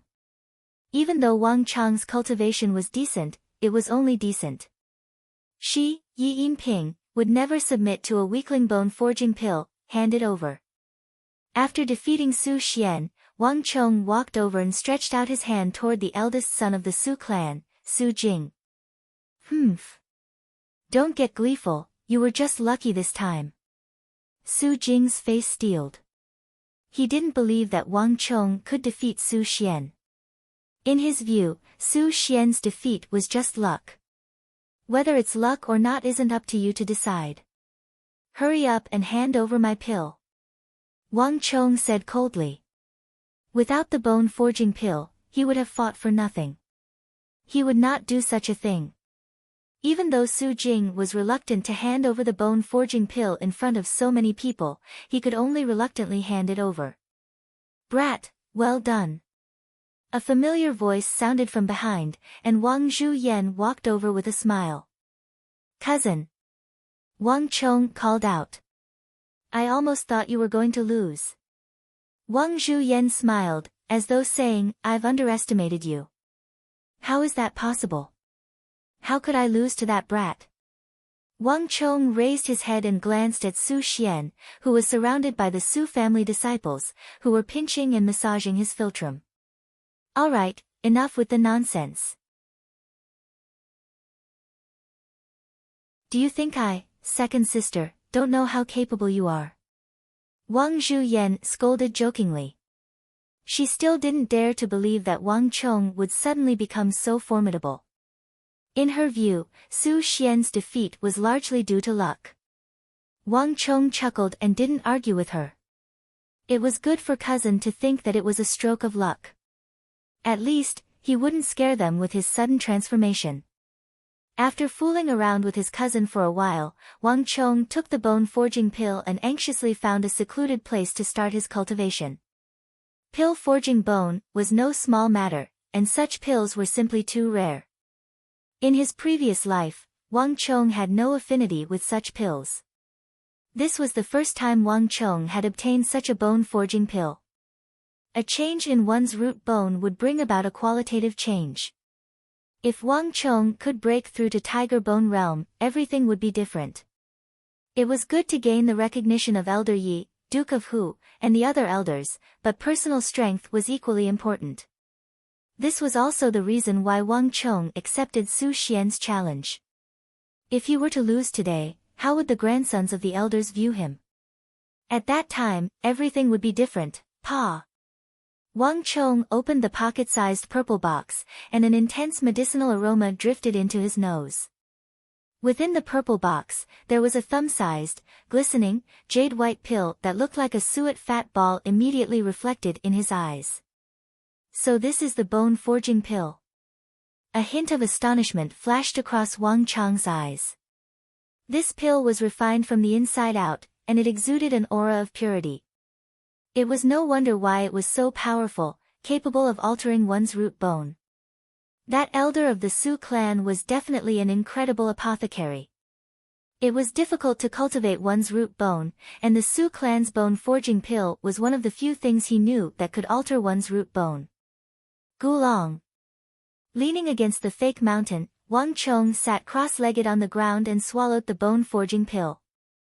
There were Imperial Army members patrolling the Four Quarters Embassy, and not even a fly could escape their eyes. Thus, Wang Chong didn't have to worry that someone would do anything to him while he was cultivating. Wang. As soon as the pill was swallowed, a powerful medicinal energy immediately surged from Wang Chong's dantian. This medicinal energy was gentle, but it was extremely powerful. As though a hurricane, it swept through Wang Chong's entire body. Pilipila. The immense medicinal energy caused the transformation of Wang Chong's bones, and a series of light crackling sounds could be heard from the joints. This energy was no longer limited to the joints, but instead, it began to affect the most important bone in Wang Chong's body, his spine. The spine was known as the dragon bone of the human body, and it was the source of a martial artist's strength.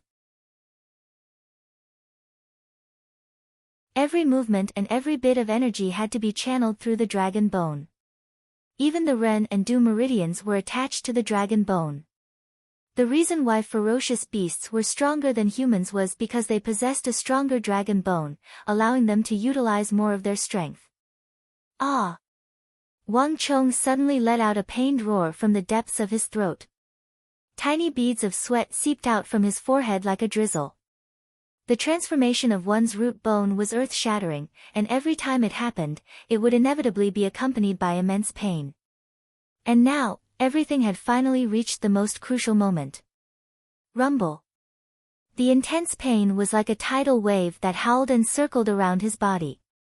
After an unknown period of time, the intense pain gradually weakened and became smaller. Hu. Wang Chong let out a long breath and stood up from the ground.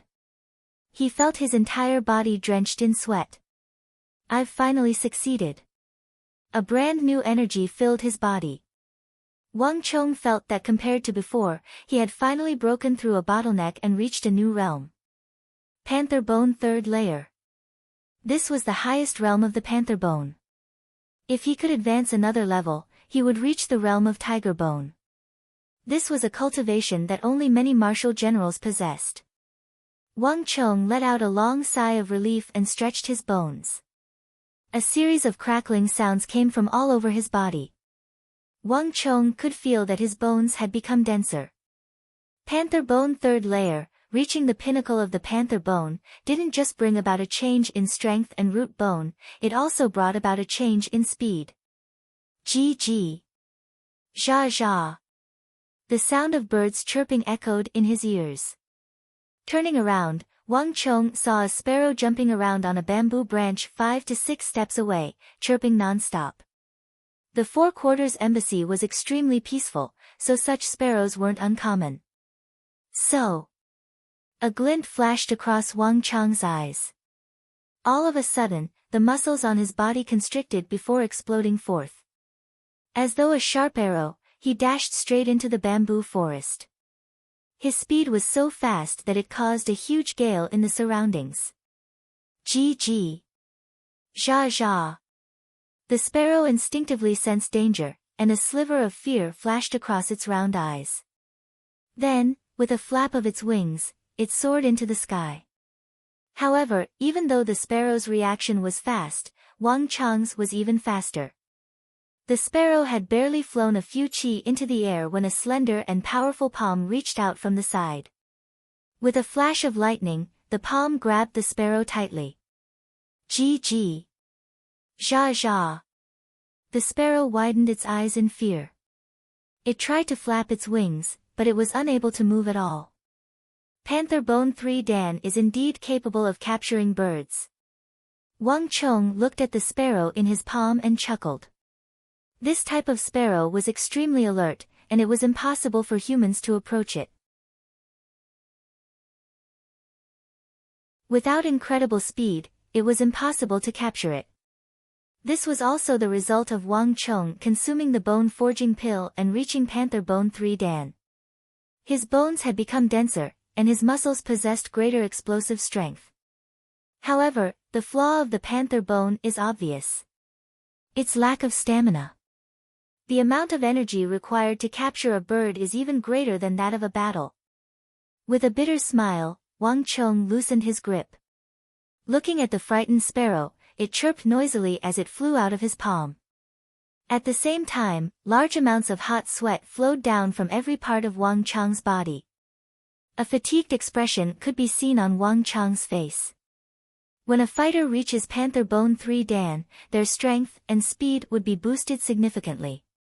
Even though it couldn't be compared to a real leopard, it was still very fast. However, this wasn't a true speed-type cultivation technique. The result of such a burst of potential was the current state that Wang Chong was in. His entire body was exhausted, and he wouldn't even have the strength to run a dozen meters. This was also the reason why, even though the leopard was known as the fastest animal in the animal world, this fastest was limited to a distance of 100 meters. Beyond 100 meters, the leopard would have to rest, and the hunt would be a failure. This was also the reason why Panther Bone got its name. Such a short burst of potential wasn't practical on the battlefield. It was no different from courting death. Thus, to raise one's speed, one had to practice cultivation techniques that could greatly increase one's speed. For example, the specter steps of that female assassin. After resting for a moment to recover his stamina, Wang Chong walked over to the erudite pavilion. The grandsons of the Su clan had already disappeared from the square. After Su Xian's humiliation, Su Xiao didn't have the face to remain here any longer. After greeting his grandfather, he left hurriedly with his grandsons. Every year, Su Xiao would use the excuse of offering his blessings to cause trouble for Duke Zhou's birthday. However, this time, he failed completely. In the Four Quarters Embassy, the guests who came to offer their blessings came and went in waves. Some were here purely to congratulate Wang Chong, and some were here with malicious intentions. Wang Chong recognized some of them, and there were some that Wang Chong didn't. However, gradually, Wang Chong felt that something was amiss. The people who came later to offer their blessings all had a lot on their minds. It seemed that it wasn't as simple as just offering their blessings, but something else. Wang Chong even saw a few influential officials in the royal court. Not only did they pay respects to his grandfather in the erudite pavilion, they even pulled Big Uncle along to discuss something before leaving. Every single one of them seemed worried. Big Uncle was the same as them, and he even made an exception to escort them all the way to the entrance of the Four Quarters Embassy. It's for the matter of Consort Tai Zhen. As this thought flashed through Wang Chong's mind, he suddenly understood, and then he was struck by shock. Judging from the atmosphere in the Four Quarters Embassy, the matter of Consort Tai Zhen was far more serious than he had imagined. At this moment, Wang Chong suddenly recalled something.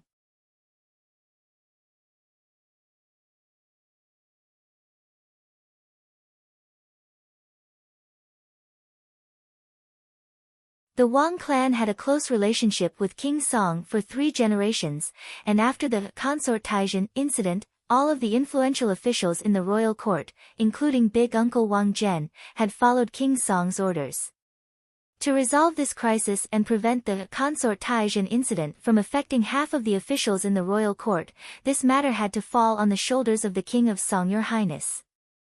You're finally here. At the entrance of the Four Quarters Embassy, upon seeing the arrival of the King of Song, Wang Zhen's spirits rose. On this day, there were too many things that distracted him. But in Wang Zhen's heart, there was no doubt that the matter regarding Consort Taizhen was still on his mind. This matter implicated half of the officials in the royal court, and it had already become a huge political storm in the Tang dynasty. Have you spoken to the old master? The carriage door opened, and King Song, dressed in imperial robes, stepped out. His expression was grim, and it seemed like he had a lot on his mind. Not yet. Wang Zhen shook his head. What the old master was concerned about at the moment was how he could remonstrate the Holy Emperor and stop the regional commanders and utilize the Hu strategy. At this moment, Wang Zhen really didn't know how he should approach him. In the end, he could only wait for the arrival of the King of Song. Your Highness, the matter of consort Taizhen incident is no small matter. This concerns the reputation of the officials and His Majesty's clean reputation. No matter what, we have to stop this matter. As a father, how can he take his son's wife as his consort? If this matter were to spread, wouldn't the clean reputation of the Holy Emperor be tarnished? He would become a laughingstock of the populace. His Majesty is currently engrossed in lust, and he doesn't even realize it. He will surely wake up after a period of time, but by then, it will already be too late. As officials, no matter what, we can't allow His Majesty to commit such a mistake. We have to find a way to wake him up from his lust. Wang Zhen said gravely. Isn't that what I'm thinking as well? A father taking his son's wife as his consort is a scandal of the royal family, as well as a scandal of the Tang dynasty. The King of Song nodded, but his heart was also filled with worry. It's a pity that with King Qi and the Yao clan behind the scenes, more than half of the officials support His Majesty taking Yang Taizhen into the royal palace as his consort. His Majesty is deeply engrossed in lust, so I can only think of a way to get Duke Jiao to lend me a hand. This is also the main reason why I rushed over to offer my blessings.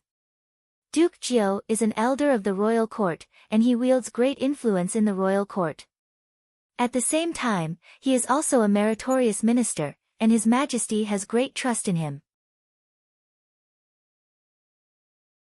If he were to appear, he would surely be able to change this scandal of the royal family and prevent a repeat of the previous dynasty. That's what I'm thinking as well. His Majesty's clean reputation isn't easy to achieve, it can't be ruined in the hands of a woman. Wang Zhen sighed. Your Highness, please come with me. Something happened along the way, so allow me to explain it to you in the future. Wang Zhen extended his hand and led the King of Song to where the old master was resting. Watching this sight from afar, Wang Chong slowly retracted his gaze and a sliver of worry flashed across his eyes. He had seen the conversation between Big Uncle and the King of Song clearly. From the looks of it, the both of them were determined to stop the consort Taizhen. To Wang Chong, this wasn't a good thing. Young friend, so you're here. Suddenly, a voice sounded in his ears. Shocked, Wang Chong turned around and saw a scholar dressed in a loose robe walking toward him with a smile. Lord Lu. Recovering from his shock, Wang Chong bowed. The person who came was none other than academic Lu Ting, whom Wang Chong met once in the vast crane pavilion. He, when will Chong Gongzi be returning? Lu Ting smiled. After dinner. Wang Chong was taken aback for a moment before replying. It was rare for the Wang clan to gather together. Only on grandfather's birthday would there be such an opportunity. This was a routine gathering of the Wang clan. In his previous life, he was a loner. Thus, in this life, Wang Chong cherished this opportunity. That's good. On behalf of the King of Song, I would like to invite Gongzi for a meeting. Lu Ting revealed the purpose of his visit. Lu Ting had a good impression of this descendant of the Wang clan. In truth, he was the one who facilitated the meeting between the King of Song and Wang Chong. Oh. Wang Chong was taken aback for a moment before nodding his head, all right. It just so happens that I would like to meet the King of Song. Ah. Lu Ting lifted his head and stared at Wang Chong in surprise. This time, it was his turn to be surprised. As the time grew late, the crowd gradually dispersed. Elder Yi, Duke of Hu, Elder Zhao, Elder Sun, Elder Ma, and the others also left the Four Quarters Embassy with their grandchildren. Soon, the entire Four Quarters Embassy fell silent. Wang Chong waited outside for an hour before he finally saw the King of Song walking out. However, his complexion wasn't too good. It seems like the King of Song didn't get what he wanted. Wang Chong shook his head. In his previous life, he didn't have a deep understanding of the matter regarding consort Taizhen. As such, there were many details that he wasn't clear about. Regarding the matter regarding consort Tai Zhen, his grandfather's attitude was extremely vague. The Song clan and Wang clan had several generations of friendship. On many important matters, his grandfather had supported the King of Song, and the King of Song had supported the Wang clan. The two of them shared similar views on many important matters in the royal court. In fact, it was due to this relationship that Big Uncle and the King of Song even formed an alliance in the royal court. Most of the time, before a royal court meeting, they would discuss and exchange opinions. On the matter regarding consort Tai Zhen, Wang Chong thought that his grandfather would support the King of Song. However, that wasn't the case. His grandfather didn't support consort Tai Zhen, but he didn't oppose it either. On this matter, his grandfather chose to remain silent. His grandfather had spent most of his life in the midst of storms, and he had experienced many important matters. When it came to the sage emperor, grandfather had always been straightforward with him, rarely avoiding the taboo. However, on the matter of consort Tai Zhen, his grandfather chose to remain silent. This was an extremely rare sight. Even after several decades, Wang Chong still couldn't understand it. In the end, Wang Chong could only understand that since Big Uncle had already expressed his stance, it wasn't appropriate for his grandfather to do so. However, Wang Chong felt that there was more to this matter than meets the eye. From afar, Lu Ting walked over and whispered a few words into the King of Song's ears. The King of Song's face was originally gloomy, but at this moment, he forcefully lifted his spirits and his complexion became much better. Wang Chong met with the King of Song near a fake mountain and a bamboo forest. The surroundings were silent, and only a few Imperial Army members were patrolling the area. Upon seeing Wang Chong, the King of Song's mood seemed to improve, and a smile appeared on his face. "Your big uncle told me about it. Truly, heroes come from the young." The King of Song wasn't stingy with his compliments. He had heard about the entire matter regarding Yao Guangyi from Wang General. If not for the fact that it came from Wang Zhen's mouth, he wouldn't have believed it. The King of Song found it hard to believe that someone as scheming as Yao Guangyi would lose to a 15-year-old child. "I've already issued a gag order on that matter. Everyone who knows about it is forbidden from spreading it. I wonder if anyone knows that you were the one who stopped Yao Guangyi," the King of Song said. The King of Song had a deep impression of Wang Chong. To be able to defeat a formidable opponent like Yao Guangyi at such a young age, it was truly inconceivable. This was also the reason why the King of Song wanted to meet Wang Chong on his birthday. "Thank you, Your Highness." Wang Chong bowed. Given the many years of friendship between the Song and Wang clan, the King of Song would subconsciously side with the Wang clan on this matter. This was also the reason why the Wang clan submitted to the King of Song. "He, speak. What reward do you want? As long as it's within my means, I'll give it to you," the King of Song said generously. "Your Highness has already given me a reward." Wang Chong rejected. That's a different matter. That time, it was the King of Song who bestowed it to you. This time, it's a gift from an elder, so I can't reject it."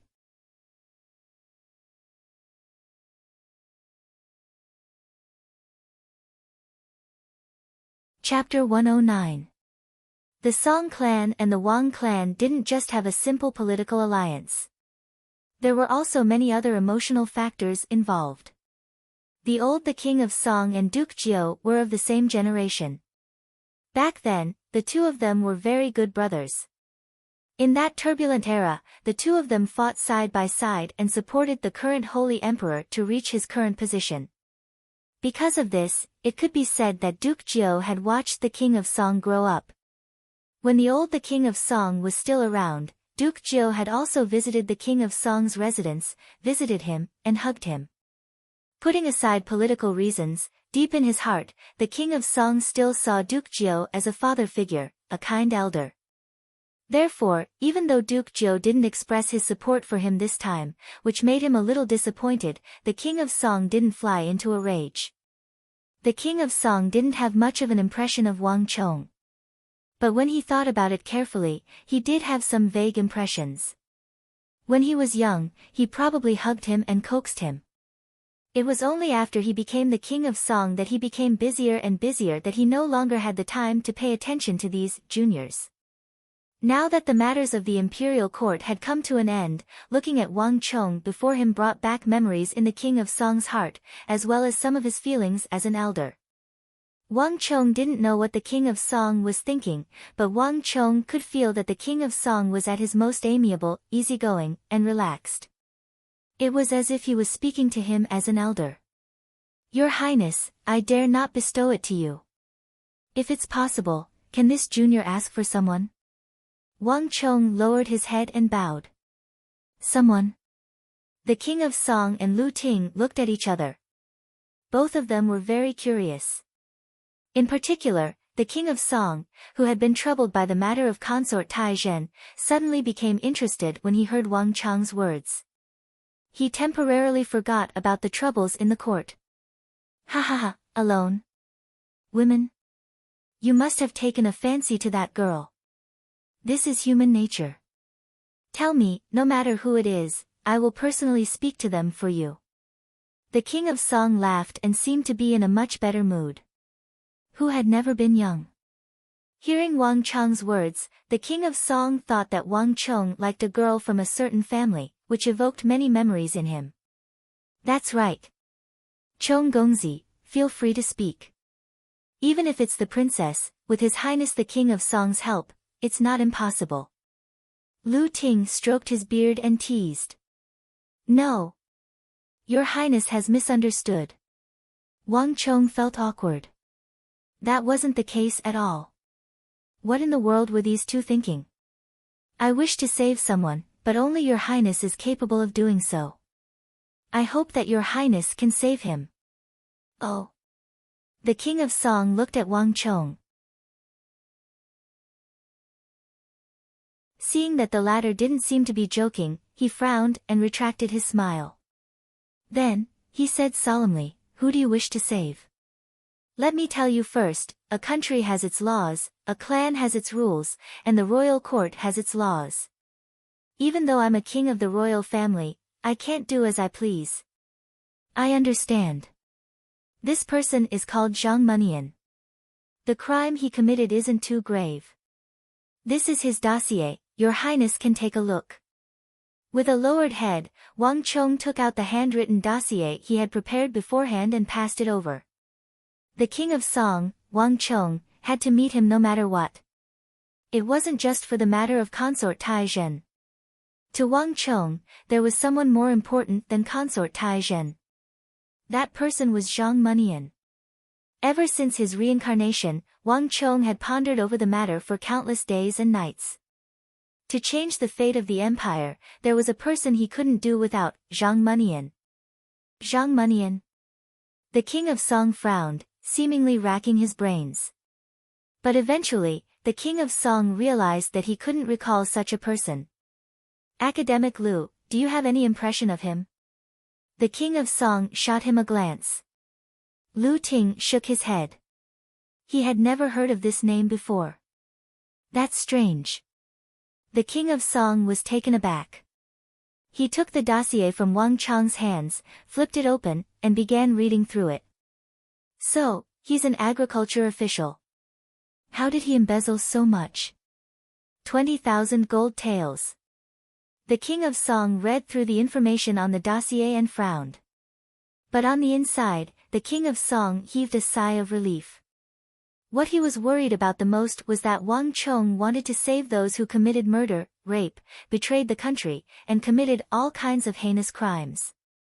As for embezzlement, it was still a huge crime according to the laws of the empire.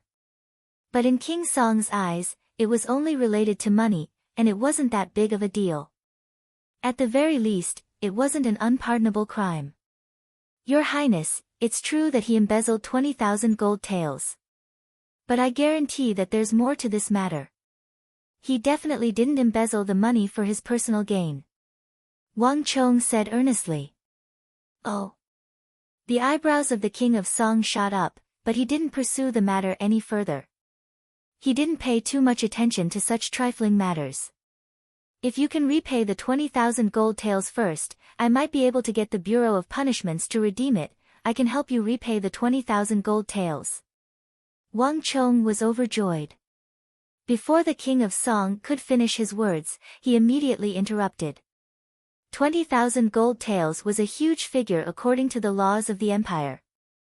But for the current Wang Chong, it was really nothing. Let me finish. I can ask the Bureau of Punishments to reconsider this matter.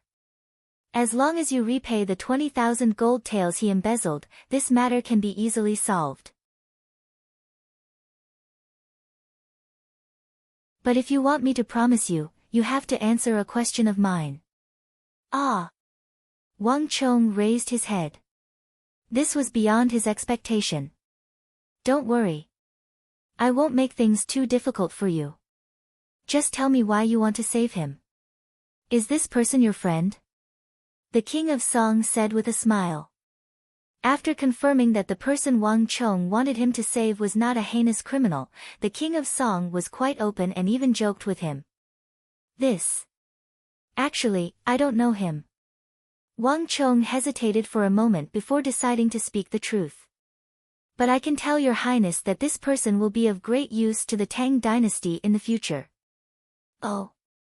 Upon hearing those words, the King of Song and Lu Ting glanced at one another, and they could see a hint of doubt in each other's eyes. No one understood the meaning behind Wang Chong's words. The two of them couldn't understand why Wang Chong viewed Zhang Munian in such high regard. However, after the incident with Yao Guangyi, no one dared to treat him as a 15-year-old child anymore. I don't know what you intend to do. However, as long as he isn't a heinous criminal, as long as he doesn't go against the laws of the empire, and as long as he doesn't harm the empire, I can promise you anything. I can promise you anything. Wait for my news when you return. I will resolve this matter. The King of Song said. His last few words weren't just directed at Zhang Munian's matter. It could be considered as a warning from the King of Song to this intelligent junior, Wang Chong. Intelligence can be used for righteousness, but when used for evil, it can be used for evil. The Wang clan was a clan of ministers and generals, and this would be of utmost importance in the future. Your Highness, thank you for your teachings. Wang Chong could tell that the King of Song was making use of this opportunity to teach him a lesson, so he bowed in gratitude. All right, it's about time. Academic Lu, let's return. The King of Song said to Lu Ting as he prepared to return home. For some reason, he suddenly felt exhausted after coming to the Four Quarters Embassy. Your Highness, let's go. Lu Ting smiled as he gestured for them to follow. Wait a moment. Seeing that the duo was about to leave, Wang Chong blurted out. The duo turned around and looked at Wang Chong in astonishment. Wang Chong, is there anything else? The King of Song smiled, displaying the benevolence of an elder. Toward a junior like Wang Chong, he was extremely lenient. Wang Chong hesitated. Even though he had already made up his mind to persuade the King of Song on the matter of consort Tai Zhen, Wang Chong still found it a little difficult to speak of it. He didn't know where he should start. The matter of consort Tai Zhen wasn't a big deal, but it involved the duties and principles of an official. The King of Song had just lectured him that he had to use his intelligence in the right place. If he were to bring up the matter of consort Tai Zhen to persuade the King of Song to change his stance, the King of Song and Big Uncle wouldn't know how they would view him. Not only would the good impression he had painstakingly built up vanish into thin air, King Song and his big uncle would even mistake him for a crafty scoundrel. At such a young age, he had already gone astray and lost his principles. This matter wasn't something that he could bring up easily. Wang Chong felt that this matter was even more difficult to resolve than the regional commander's system. What's wrong? While Wang Chong was feeling anxious, he didn't know how he should speak. On the other side, the King of Song and Lu Ting saw that Wang Chong wasn't speaking, and they became even more curious. urging him to speak. Indeed, Chong Gongzi, is there anything that you can't say in front of the King of Song? Lu Ting said with a smile. The impression that this lad gave him was that he was extremely daring, and the matter with Yao Guangyi left a deep impression on him. For some reason, he was cowering in fear at this moment, not daring to speak a word. This wasn't the Wang clan's Qilin's son in his impression. May I be so bold as to say that Your Highness is vexed over the matter of consort Taizhen? Wang Chong struggled internally for a long time. Gritting his teeth, he finally decided to speak his mind. Wang. The moment the words left Wang Chang's mouth, the atmosphere in the vicinity of the fake mountain and bamboo forest changed abruptly. In an instant, it was as though a raging gale had swept across the area, causing the sky to darken. Wang Chong heard a flapping sound. Lowering his head, he saw the King of Song's robe flapping intensely. What are you trying to say? The King of Song asked sternly. Initially, his face was filled with warmth, as though he was a benevolent elder. However, at this moment, his expression changed drastically, and his face turned livid. Even though Lu Ting had always had a good impression of Wang Chong, at this moment, his face warped and he fell silent. In the air, an invisible pressure seemed to be expanding, and all of the pressure was aimed at Wang Chong. Your Highness, you've misunderstood, Wang Chong quickly explained. The King of Song had clearly misunderstood something. Wang Chong, as an elder, I'm warning you today that it is the duty of a subject to uphold ethics. Principles are more important than anything else. If an emperor were to do something wrong, even if the emperor were to reprimand him, demote him, or even exile him, as a subject, I have to remonstrate him. This is because this is more important than my life. His Majesty is wise and valiant. He is the wisest emperor in the history of our Tang dynasty. Under his leadership, our Tang dynasty has actively expanded. Now, from Jiaozhi in the south, to Yin Mountain in the north, to the East Sea in the east, and to the Pamir Mountains in the west, all belong to our Tang dynasty. The land area is unprecedentedly vast, and this is an unprecedented flourishing era in the history of the Central Plains. No other emperor can compare to it. Be it Emperor Qin or Emperor Wu of Han, they are all the same. Our Tang dynasty is the most prosperous of all dynasties in terms of both political and martial arts.